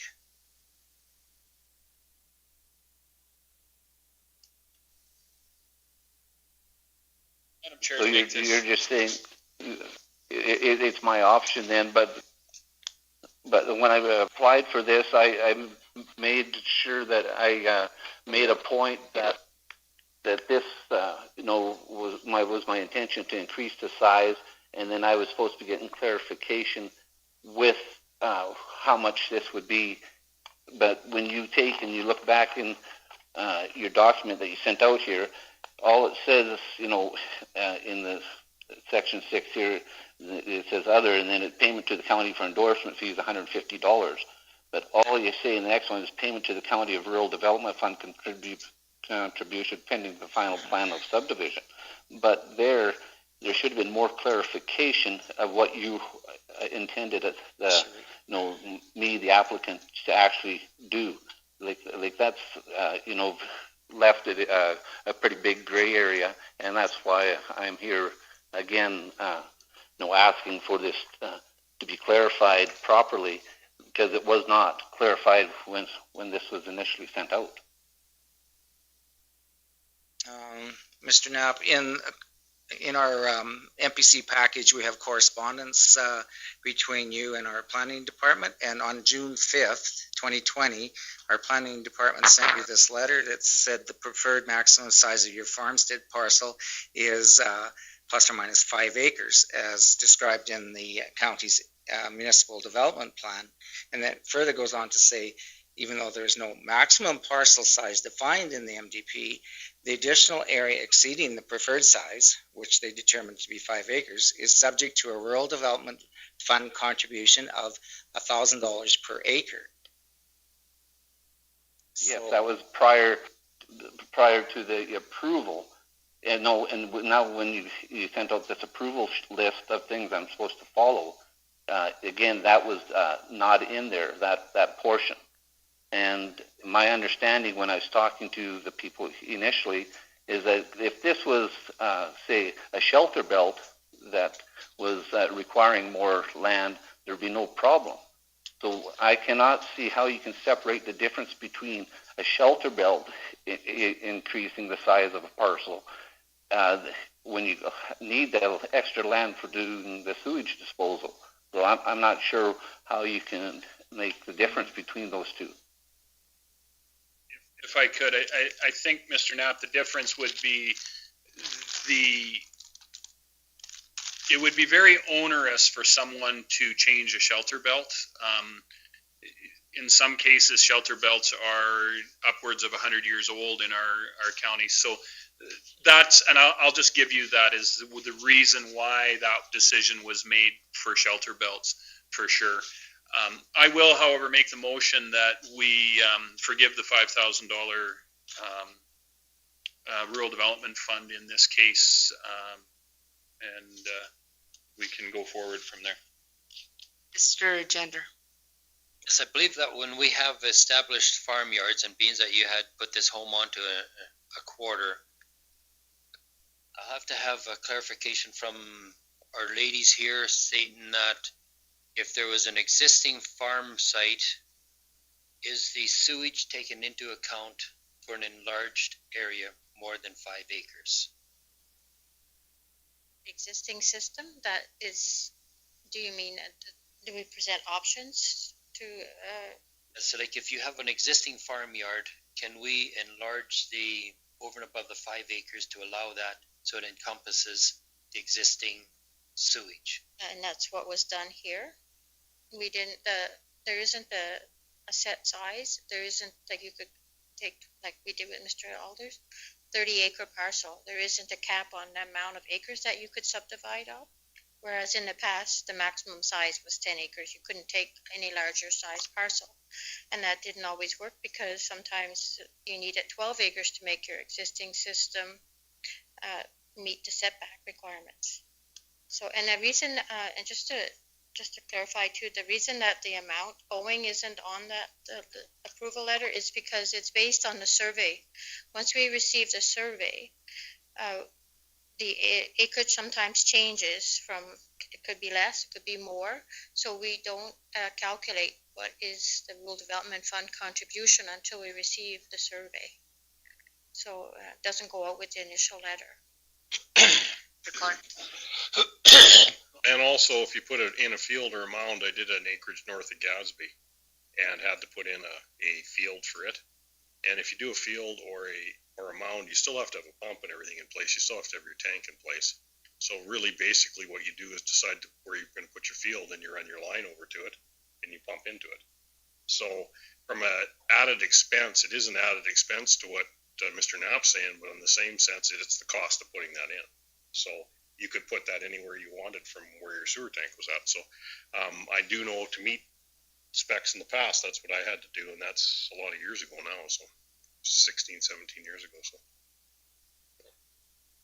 Because that's the difference if you want to subdivide out to say like an acreage out of a quarter, whereas this one here, it has already been a farmstead, and I believe it's in our rules that we can enlarge that so that it does encompass that area. This was an 80-year farm that I subdivided out, and we did take into effect the trees, but I mean, it wasn't on a full 10 acres for the spacing for the sewer discharge, so it had to be a field. So that's been in for a long time. When we calculate the Rural Development Fund for a farmstead separation, we look at this shelter belt, this yard site itself, to a maximum of 10 acres, but not necessarily 10 acres. So the most that we can give credit for the $50 contribution to the Rural Development Fund is 10 acres. But we won't take into account the septic setback.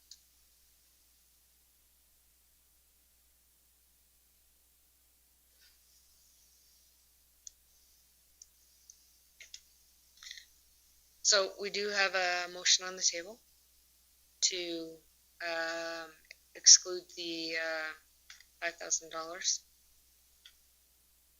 for the development fund. Is everyone ready to call the question? Okay, we'll call the question. All in favor? Opposed? So what were you, Mr. Favor? So 2 in favor, Mr. Nyberg, Mr. Gender.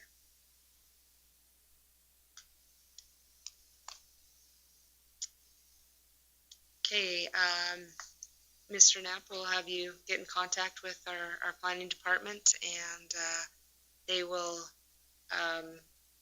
walk with you what you need to do going forward with this. Okay, well, thank you for your time. Yes, thank you for coming on. Yeah, bye. Okay, so we'll go back up to subdivision. Madam Chair, we do have another caller that came on the line after we had originally taken a look at that, and I believe, sorry. 8.1. That's the airfield? The aviation. Okay. So we'll go to 8.1, aviation grass strip, south half of 363919, page 31 in your package.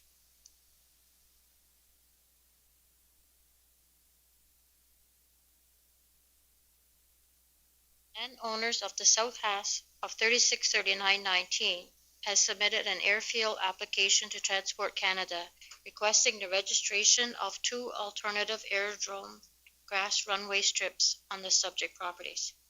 The size of the proposed aerodrome is 1,806 feet long by 75 feet wide and will be limited to daylight non-winter use.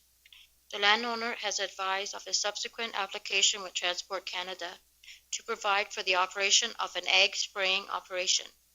The grass runway strip will be used as an alternative site to the Stella Airport for off-airport practice and emergency purposes.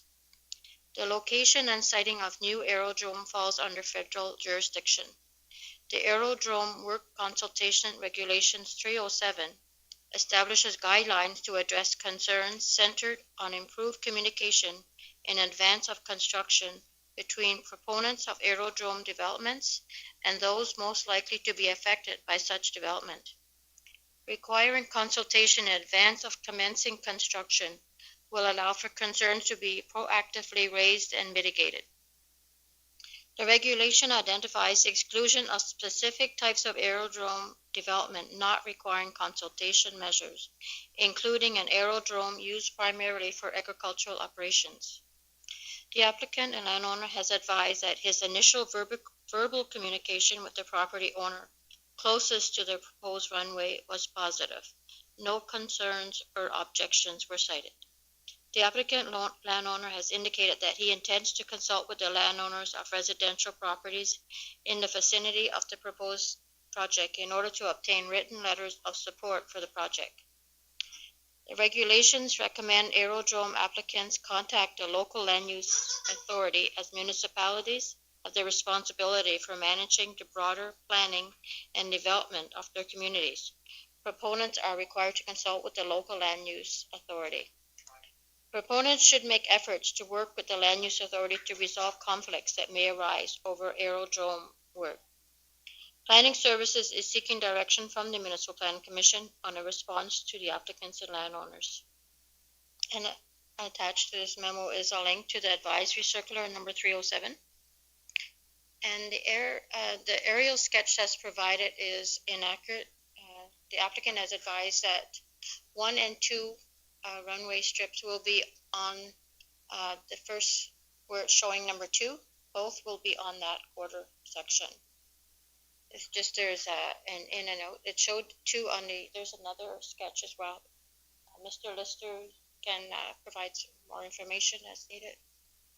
He's on the line here. Now, did you check into the power lines? Any power lines going through there? Alta-Link, which reached out to them. Hello? And we do have a sketch as well. Yeah, just incited with the Alta-Link project. But we are still, I would like to ask Mr. Lister if he's been in contact with them. Hello? Yes. What was the question again? If there was any power lines that were in the way.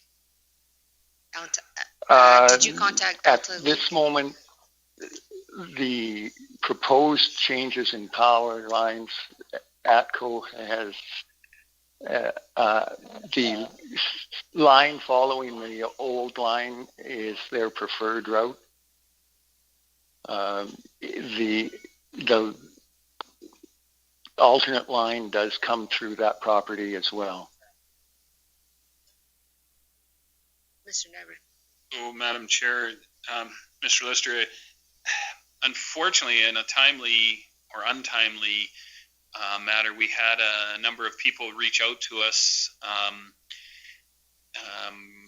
for that proposed line, and I'm not 100% sure that the line is going to be where they are saying that it is. Does this need to be done right away for you? Well, it's been something that's been in the works for a while.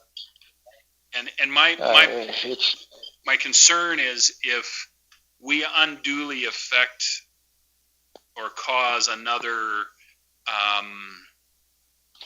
entity to not be able to pursue their concerns about the power line, it does detrimentally affect us, I think. You well know that any aerodrome does affect development around it, right? So if we were, and I'm not saying that we really have nothing to say to approve or disapprove, other than we have no objection to it.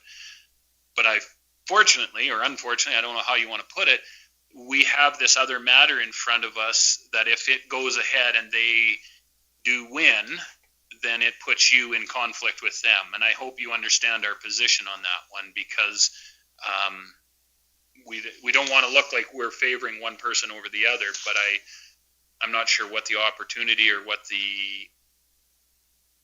I don't want to put them at a disadvantage either, I guess. So those are the proposed lines that we see on the screen right now. Yeah, this is a very quick and dirty, so don't quote it.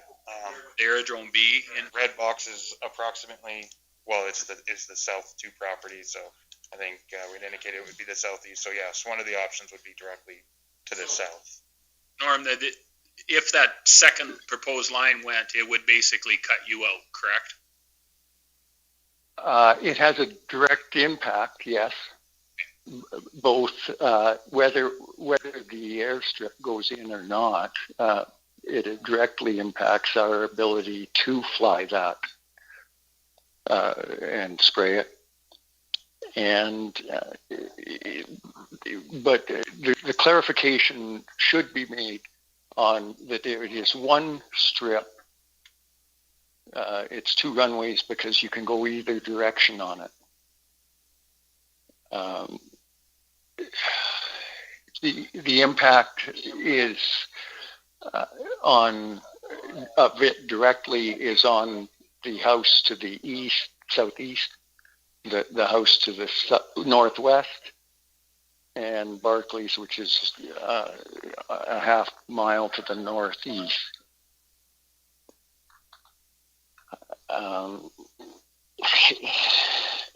Yeah. If I'm not sure what else I can say if that is the view of council.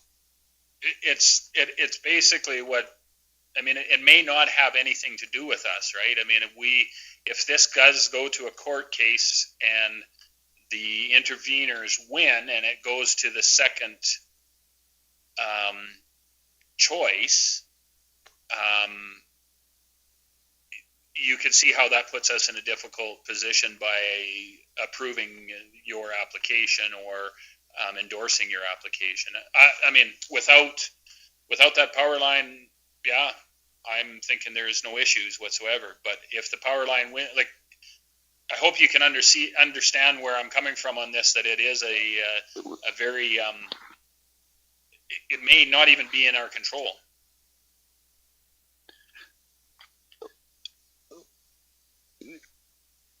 The action or inaction creates then effectively the same effect as what you're saying. In some ways it does, yes. If we knew the action of and that court action was denied and the first original plan went through? That's what I'm asking. Where is your timeline on this? When do you have to have it done? I'm not sure when that court action will be done either. Like, I'm thinking they're going to want to move it forward very quickly, so I'm thinking they want to build next year. I don't know that there's a court action per se. I think there's a hearing regarding it. Yeah, I mean, there's a committee hearing, you're right, so.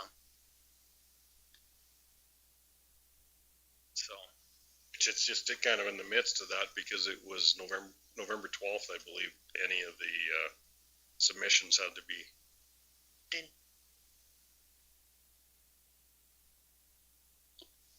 So, like, you're not planning to do this winter, are you?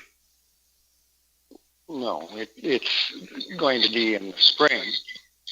And how does your I don't know your application process to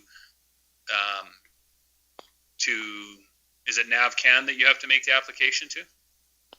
Transport Canada. Okay, yeah. So. And they require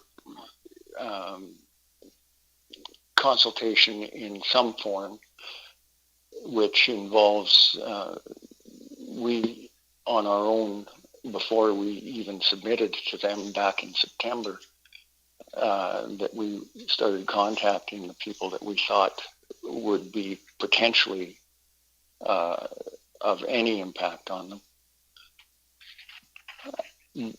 I've had the three close by were the only ones that it really would affect.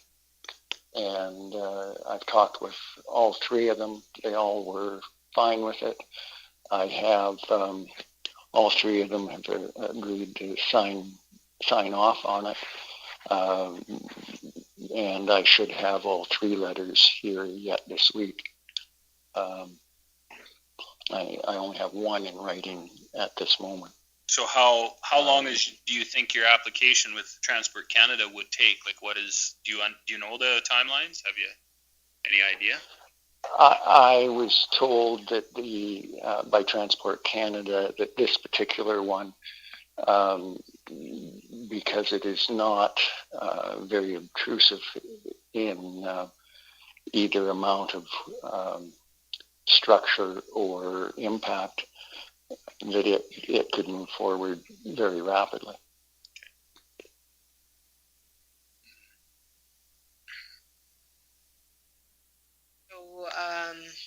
So what we're saying is, could you bring it back later next year if we find out? Maybe by then we'll know for sure where those power lines might be.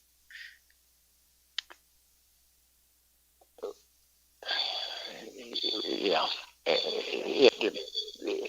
I guess if that's the wishes, it does seem that it's waiting for something else to happen, which seems somewhat of impacting us to the negative if you're worrying about impacting others to the negative. But that's what committees do. Yeah. They have to make decisions. Yeah, we do. Mr. Nixon. Yes, Norm, I'm wondering if there are any other conflicts that come to mind other than the power lines, or any that you've heard of. Sorry, what was that? Or any that you've heard of. No. The intent is not to actually run a heavy operation out of that. There's no intent to be going out of there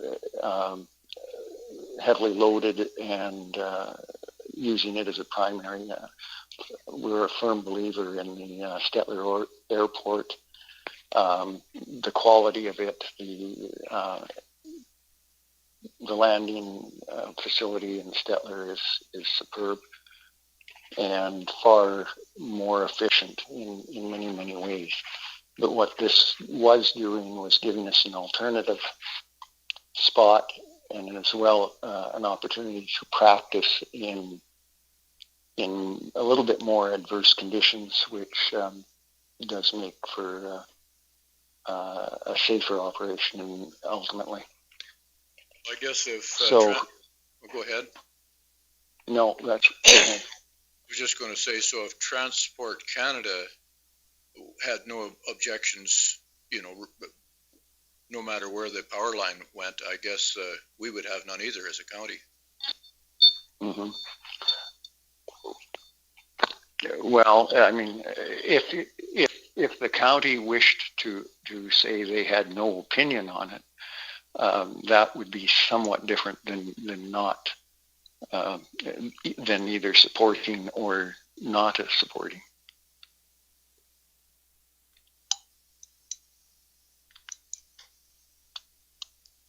Okay, Mr. Clark. Norm, I guess one thing is, we've been dealing on this power line this is coming on 2 years now. And it is now been forwarded from the local the ATCO into the next step with it. So, really if we approve this, it could be hindering what decisions they're going to make too, and if there is an appeal. So I do think that we'd be saying no opinion, and we really can't do that either, because I would basically be giving the same answer. And Norm, to that end, if it wasn't there, I would think you would have a stronger case, because I think we would be in favor of it. At least I would. Like I said, I have no problem with it. And there's no saying that the power line is going to go there. It's just we don't want to cut somebody else's appeal off by doing it. That's what we're trying to say. And it's not for a lack of better excuses, if that's what it is. It did come to us before you came to us, so we kind of have to let the first guys get through their first appeal, and then after that, I think we can allow something else to go, because these guys are down that path already, and they've been down that path for, I'm not sure how long that path has been in play, but it's over. This was back in, was it the spring that we dealt with ATCO? Maybe even longer than that, maybe last fall. So they've been at this for a year or so. If March comes around and they decide to go with the first deal, you come back to us, I would be confident that we would give you a 2 thumbs up for sure, with a endorsement. Well, I appreciate that, but to be honest, we had told them that it was in the works for us. It got brought forward slightly quicker because my son, who would be the primary pilot, got laid off from Air Canada late this fall, and so it became more of an opportunity for it to move ahead than what it had been moving. But I understand your position. Mr. Nixon. Yes, Madam Chair, I would like to make a motion that we endorse this proposal in principle, depending on the placement of the ATCO power line.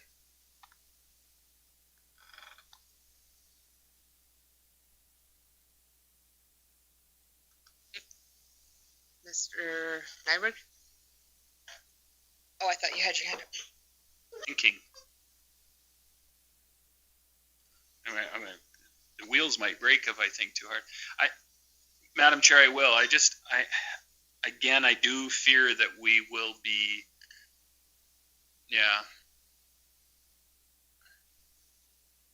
will the people that are opposing the secondary position of the power line, will they use this as a stance on our part? I don't know. I'm a little concerned about that. I would prefer that we wait till the end of March and let the other game play out, and then have this brought forward to us and move forward with either a very strong endorsement or it being outside of our control. Chair, just to respond to that, I think it's going to be outside of our control anyway, depending on the placement of the power line. If it goes in the alternate route, it will definitely have an impact on this proposal. Otherwise, we're okay with the project. But if he gets this and it's approved, that alternate project will be done, and we've made that decision to do that. They won't be able to put it there because he'll be already first, and there's precedent set on that already. I mean, and our neighbors to the east have had that happen, and unfortunately, they've run into a very unfortunate situation with some of their windmills. So I just don't want to see us get into that situation. I'd like to see this done well. And fortunately or unfortunately, the process of government never works very quickly. You're true that. True. And it's against before the end of the year. Clark, did you have your hand up? Oh, okay. I thought I saw your hand up. No? Okay. So you want to let your motion stand? I do. So, just in principle, we support it? In principle, yes. Does that help you, Sorry, Norm? Lister? I'm not used to calling you Mr. Lister. I'm sorry, Norm. Yeah, that's okay. Not a problem. I deal better that way. Good. It is helpful. It does mean you pass the buck to me, which now I'm starting to wonder whether I want that handed to me, because this I don't need everybody stabbing my back either. Would you prefer that we took no position at all? Would that be better for you? I'm trying to help you out in whichever position works better. I understand the position that all of you were in, and that I'm not trying to make life miserable for you. A neutral position would leave it up to others to have to make the decisions. It wouldn't push it onto you. I can understand that authorizing it or endorsing it immediately at this moment, why you were concerned about it. But I'm not sure that you guys or I have any control over how it would play out in the rest of the story that we're looking at. Mr. Nixon has a comment. Thank you. I just, I guess supporting it in principle would say that we as the county settler or the municipal planning commission are open for business in the county. Looking forward to new businesses. Oh, Mr. Lister, are you okay with that motion, or would you rather have us hold off after what you have just told us? No, I'm fine with anything that leaves options open. In principle, Ms. Donovan, how does that affect with permits and whatnot, you guys? On this is just a matter of, it is. We really have no say other than we have no objection, I guess. I think that from our perspective, it would just be landowners ensuring that they're consulted, and there probably would be coming to the county if there is any negative implications from the development. So that's basically where the land use authority is consulted and ensuring that those steps are taken. Okay. We'll call the question. All in favor? Opposed? Mr. Clark? Oh, and Mr. Grover opposed. Is that it? Oh, Mr. Lister, you have the approval in principle. And Ms. Donovan, you had something to say? I just wanted to Support in principle, pardon me? add it, that the county's open for business into your motion, or that was just a statement? It's just, Okay. I'd like every developer in the province to know that we're open for business. Thank you, Mr. Lister. Well, thank you very much. Thanks, Norm. Thanks, Norm. Okay, we'll move back up to 7.1, page 27. Madam Chairman. Yeah. So the County of Stettler is proposing to subdivide an approximately 0.96 acre parcel in order to create a public utility lot on part of the southeast of 3818 west of the 4th. The proposed parcel will align with the current Botha drainage project in the subject area. The rezoning of the 0.96 acre parcel from the Ag District to the Public Service District was given first reading at the November 10th council meeting. A public hearing is scheduled for December the 9th. This is just to correct an encroachment there, and you can see on the parcel, on the sketch rather, the parcel that would be subdivided and as well designated as public service.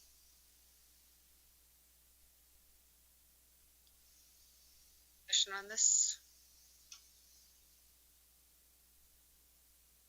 Make that motion, Madam Chair, that we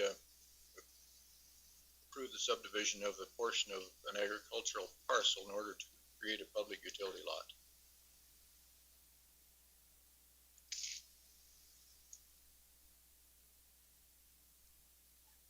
Question, all in favor? Looks like it's carried. Okay. 9.2.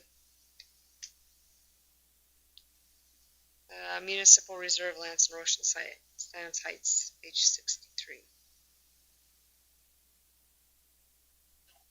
Rich, speak to this application.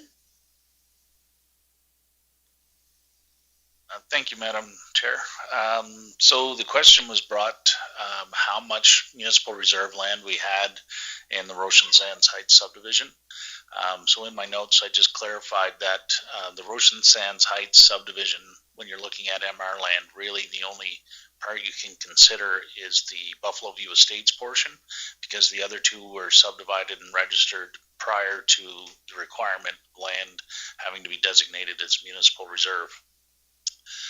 So you have to take the total land mass that's going to be subdivided, less what will be dedicated as environmental reserve, and 10% of that total land mass should be designated as municipal reserve. So that's the map shows the total land mass that was calculated there, and that's the environmental reserve that portion comes out. So that doesn't 10% of that land isn't required. And what you see in yellow here is municipal reserve, or properties that are designated as municipal reserve. And it came out just a couple of percentage points underneath of the 10% requirement. But we do have a provision in the subdivision practices that says that we can use land that is dedicated as public utility lot, as if it's being used as a stormwater management area, that you can use that as towards your municipal reserve. So if we really wanted to make sure that we had the 10% or greater, we could use that portion that you see identified right there, because that is the location of the forebay area that was used to manage the stormwater before it heads out into the lake. So, long story short, either way you look at it, really, the 10% municipal reserve land has been met, that requirement. And actually, if you really wanted to dig into it, the development actually exceeds the 10% requirement. So, from our last meeting, I think Mr. Nyberg brought forward to ask what land we had so that we could look at spaces that could be maybe used for recreational areas or playgrounds or whatnot in there. So these are some of the spots that you guys have brought forward. So this is with the boat launch and everything is well over the 10%. Is that what you're saying? If you consider the area that's identified right there, it would be well over the 10% requirement. That lot is actually dedicated as a public utility lot, but there is a provision in the subdivision. I forget the name of the actual document, but in there it says that subdivision guideline that you can use lands that are being used by a stormwater management system, which that area is with the forebay. So you can use that towards your municipal reserve, but even without that, we were, I forget the exact numbers, but it was 0.2 of an acre that it was under for the 10% requirement.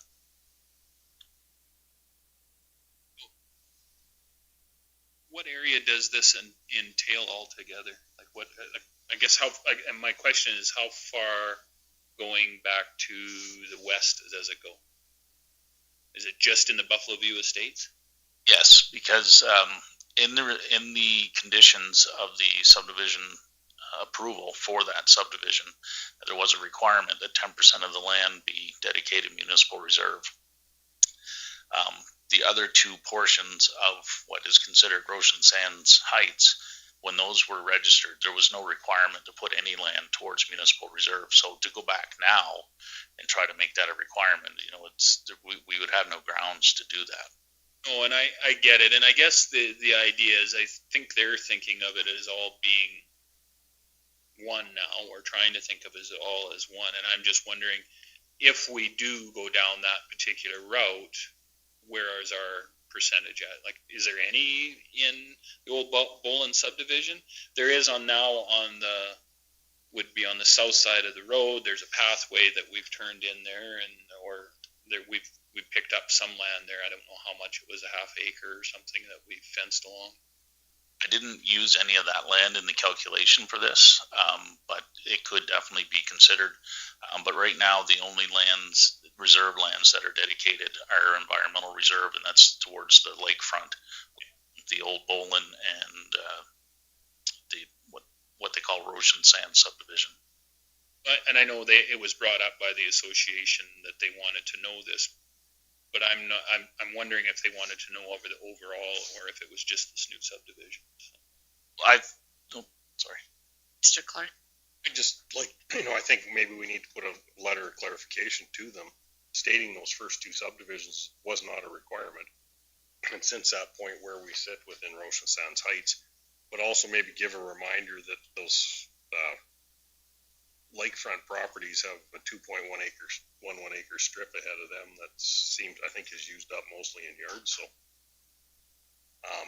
it was on page 65 of our package. So I think, we have to show them the maps and let them know we have it there, but a lot of it may not be deemed for all public use. Andrew? I just wanted to clarify too that when we're talking about designating reserve lands, that's a requirement we put on developers to ensure that we have adequate lands to provide public services and provide pathways and parking and things like that. It's not meant to be a mandate to move in perpetuity. Those policies exist, so at subdivision time we know we can get those pieces of land that we need for a good growing community. And I know Not a rule. Jacinta has had conversations back and forth about this with some of the association members. And I think that what they're trying to achieve is some areas that could be designated for public recreation. And when we were doing our tour, we did note that near the marina, there is a large area that could be potentially used for some type of recreation, rather even just a picnic table or, some small playground perhaps, or sports field. There is But there is, fortunately, there is not a lot of areas available at this time. And the 5-acre parcel that was dedicated as well is something that could be included as MR, is designated as public service. So I mean, we don't know the future of what that lot will be used for, but. Mr. Clark? It's just my question. I thought that 5 acres was not included, so that's. It's not included in, I would just. I think this is something we can use for start of conversation to look at areas or we can do some kind of either playground situation or what they feel that they might need up there, and now we have these maps mapped out, or if they want to proceed forward with a license of occupation for a little beach up there at that marina or something. Something to look at in the future. Like Mr. Clark's idea of sending a letter just clarifying the situation that the old bowling subdivision is definitely a separate entity in the fact of where the development was, and that we have done due diligence in making sure. It might be right at the minimum that we've done it. If you take into the marina, we are well over the above, but that we have done what we set out to do in this particular case. Unfortunately, I think if we don't send that letter, I think we will continue to be pushed on this item, and I think we just need to. I think Rich has done some great work here, and I think we just need to let him know that this is what's going on. We're listening to him. Yeah. Tells him that we're listening to him. Maybe put in the letter that we look forward to future conversations about recreational areas. So. Good. Well, one of the reasons you brought forward that motion was people are looking for places for some kind of recreation place. Big hockey arena right out in front of the bay. Mr. Gender. Oh, it's already there. If we look at the numbers on there, 33.8 acres, and we've got 6.64. 10% is only 3.8, so we're damn near 20% based on without the marina. Public utility versus public recreation use is a different. I mean, unfortunately, I understand what you're saying, Mr. Gender, and a parking lot doesn't cut it for letting the kids play on. I'm just saying that maybe there might be a little bit more we can do. I just clarify, Ernie, your numbers that you just cited. I think you've added up the numbers on the green. Those are the environmental reserve. Those we take those out of the 33.8. That's why they're noted here. We take 33.8 less the 6.64, which gives us the 27.16 acres, and that's what we're looking to achieve 10% on, which is where we're just shy of that, excluding the 4-bay. At the 2.56, we would be 2.2 under there. Yeah. But like Mr. Clark said, there is they got 2 acres in front of there between them and the lake. It is, I mean, it can be used for recreational. It's not in the prescribed formula, but it definitely can be used. I mean, there are portions that you could walk through, and I'm not so much sure you put a playground there, but you could recreate there. On it right now, like a pathway right through it.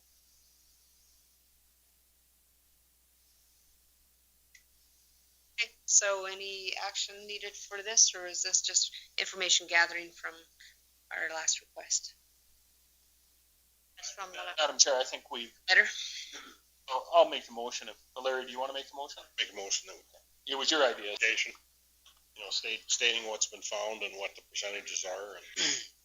And stating about the old Bolin subdivision, just to clarify. It's 2 were not under that same planning criteria at that point. And that if, it is open for discussion. We look forward to the discussion, I guess. Madam Chair, there is a spot right at the end of the marina that is what I would call the northwest side. There is kind of a flat spot that would probably make good for a little picnic. Yeah, right there, picnic area or playground. Am I not right? It's been a while since I've been down there. But. Nice, well, we were there just fall. Yeah, Jacinta took some pictures down there. It is very flat. It's a little higher raised, but They could throw rocks at people driving in and out of the Boats, yeah, so across the water. Not that my kids would do that, but they may have. So call question, all in favor? It's carried. Okay, Ducks Unlimited, 9.3, that was Ernie's. It's in the in-camera package, but it's been moved to the agenda. Moved it out of the in-camera and brought it to the public portion. And Mr. Gender has brought that forward. So yeah, we're gonna have to find it in the in-camera.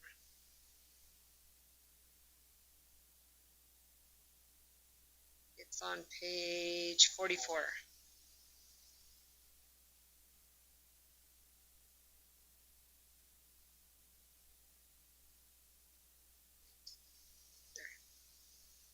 Okay.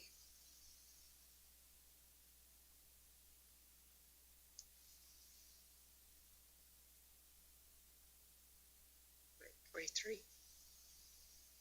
43. It's actually 43. You found Ernie? Yep. Or the The page numbering is off by a number. It is page 44 digitally. 3 at the bottom of the bottom of the page. Okay. Trying to find it. November. It's page 43 now. Cameron, you're the one that wanted it in there, out of there. I can find November 9th. 25th today. Might be your problem. It's November 25th today. That might be your problem. You just said November 9th. Yeah. It's not gonna Was be. there a reason we put it in camera?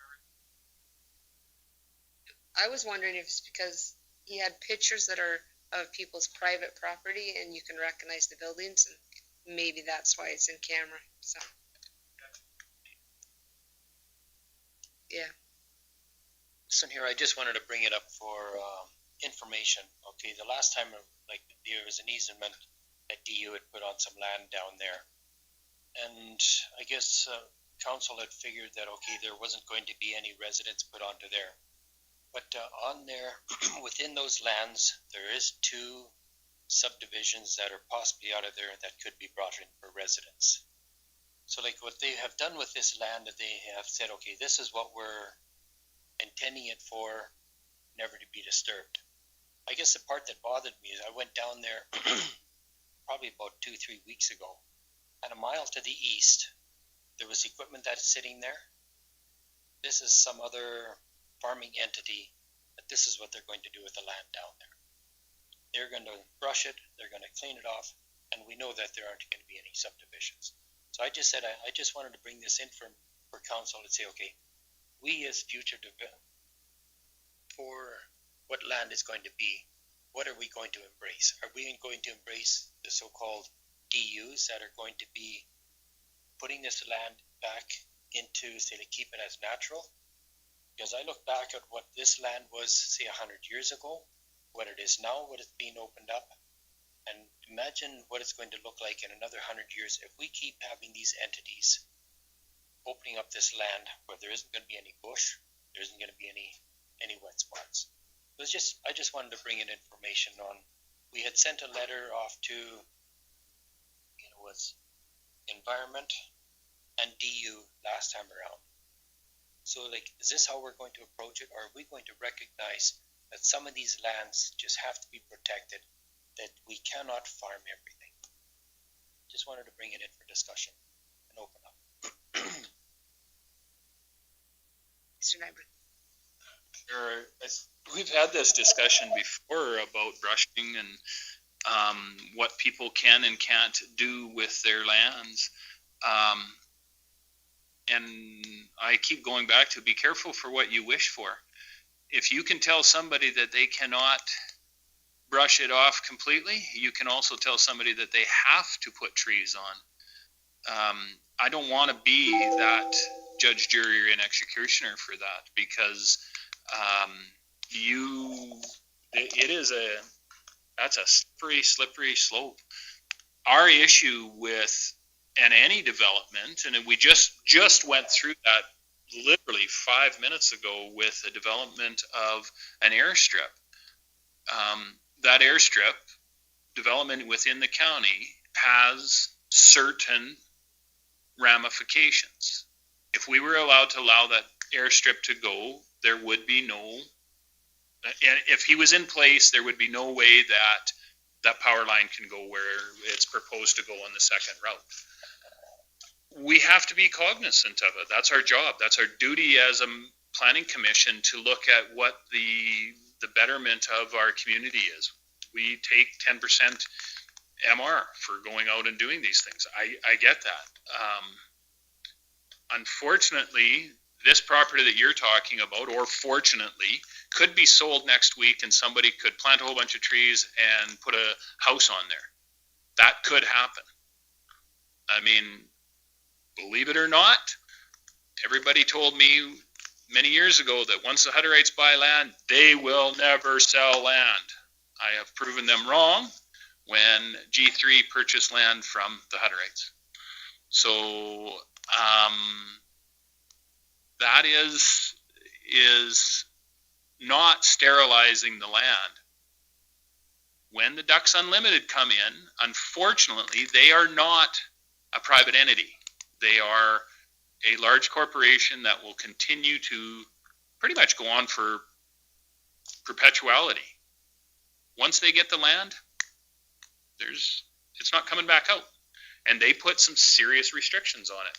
They have restrictions that not any other developer has. And they are developing it for ducks. Not geese and not deer, ducks, and ducks only.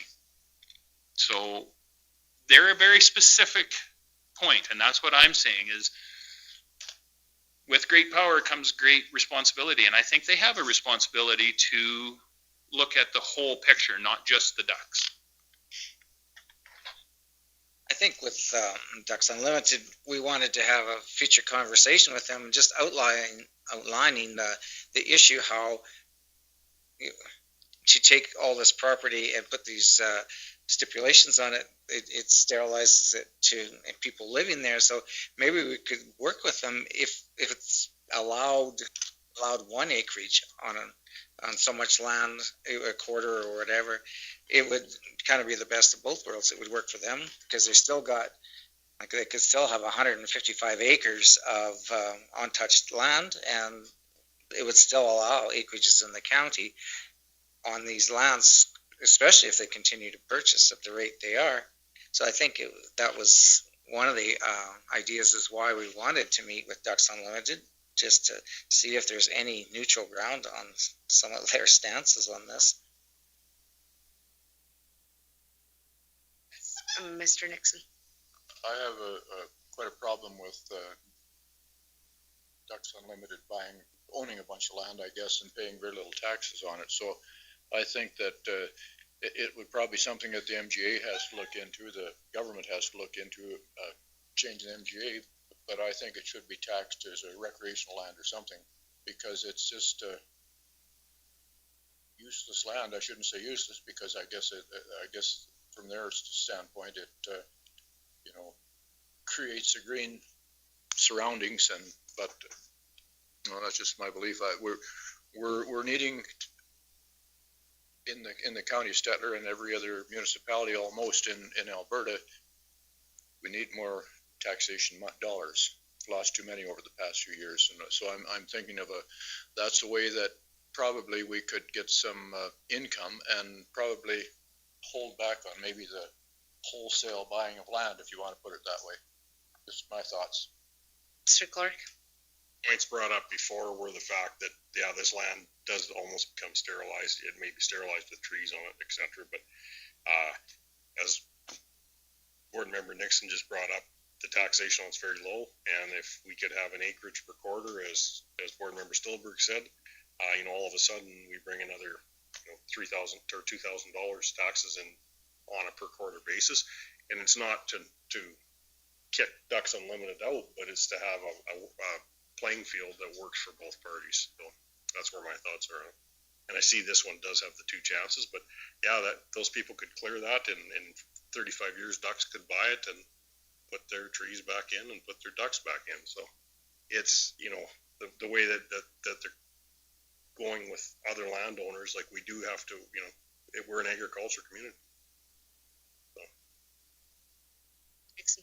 I just also want to say that the Ducks Unlimited make the, I guess the gesture, if you want to call it that, of being agricultural land for a first year or two. They hire somebody to seed it to grass, but then after a year or two, it seems like it just left. So by the fall of a normal year, it's a 3-foot stand of very flammable material, which one of these years is going to catch fire, and it's going to cost the municipalities a lot of dollars to fight that fire. So That's a question I want to ask them. Do they carry the coverage for insurance on that? I don't know. that's just another concern, because it is it's definitely things to be considered. Because I mean, our fire department is a one area where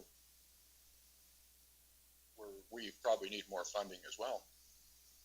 Mr. Clark?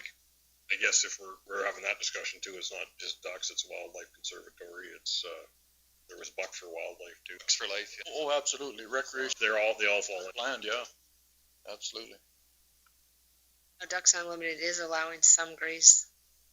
Always have. Yeah, There, God, because of the fire. that's just when Dave cuts the fence and lets the cows out. No.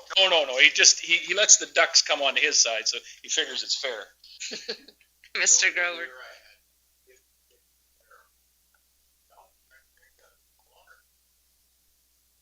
I need to talk to this. Yes. Grazing, it's fairly funny to me. The one quarter beside us, when they seeded it down, that was fine. They bought it fair and square. 26 years, never did a thing with it. Now they're grazing it. They have 3 quarters there. You graze one a year at a reduced rate. Most of the ducks and that are hatched over on our place in the bales and stuff like that. They don't even have cow trails down to the water, so the little ducks can't get there. The old hawks pick them off like flies. Ducks don't like tall grass. No, they don't know. Water. My comment too, I've talked to people who have adjoining lands like this, and they say the growth is so high that the wildlife doesn't like it because it's too much growth to fight. So they might live in it part-time, but they're in the neighbors' fields doing all their eating and most of their other living, and so it's really not serving the purpose they intended it to anyway. How is there? Okay. Mr. Nyberg? I'm all in favor. In favor. Favor for receiving for information, looks like it's carried. Take you into camera, Madam Chair. Okay, Mr. Nyberg's taking us into camera, all in favor?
response to NRCB. Request for administration to send a letter to NRCB, Alberta Energy, our MLA. Not Alberta Energy. Alberta Environment. Pardon me. Minister Nixon. That's him.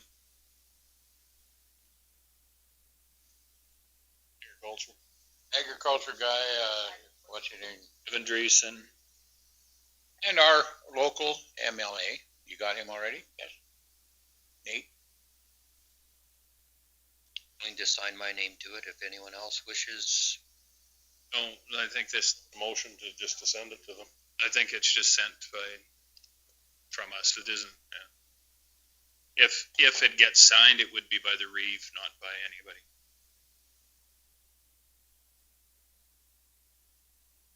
Question, all in favor? Carried.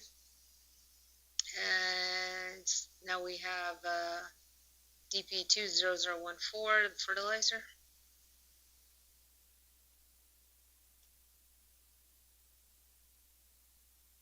I can make a motion to stop work order against the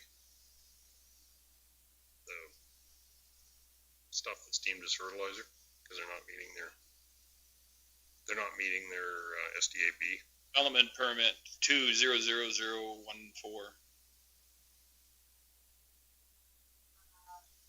The question, all in favor? Opposed? Mr. Nixon. Okay, and the next one, the stop work order. Stop work order for lot 2. Madam Chair, I think we were going to instruct administration to investigate the piles on the side. You gonna make the next motion? Or do you want that with that was given by residents in the area? a separate motion for that? Or included? Two, yeah.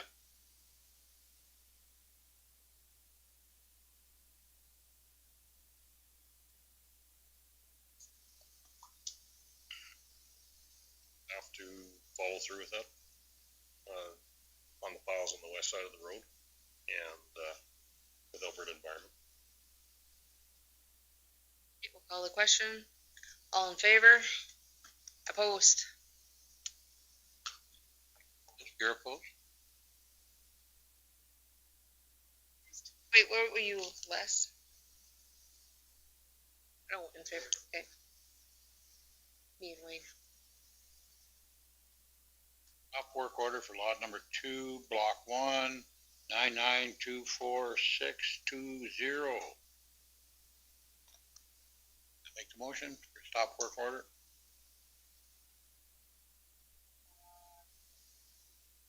Do we need to put the removal of the house on there? Yes. No? I think you enforce the stop work order we already have. Work order, that's it. Order. Court order. Force the stop work order. Court order. Court order. Court order. Right on. We already had the stop work order. Getting letters as instructed. Done. My motion. All in favor? Carried. And Other stop work order instruction. For the Wayne. Nichols and the fence. for what? Nichols and the fence to start the stop work order process. So who's gonna make that one? Rick. All in favor?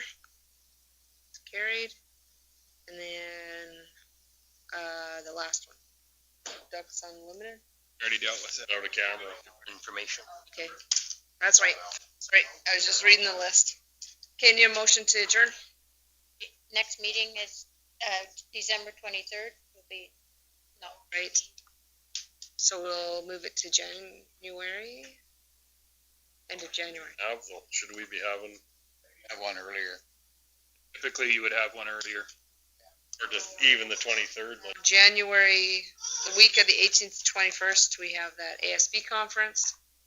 So, and the 13th, You're gonna have to have one in the middle of January somewhere, like what's 7 days before the 23rd? 7 7 days before.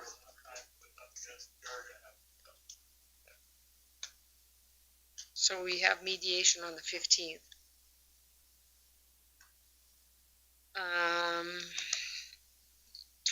The only day we have free that week is the 22nd, unless ASB conference, they trim it down, but 16th is Saturday. Oh, December. Oh, sorry, I heard In January or? it's in January. Oh, Okay, I was in January.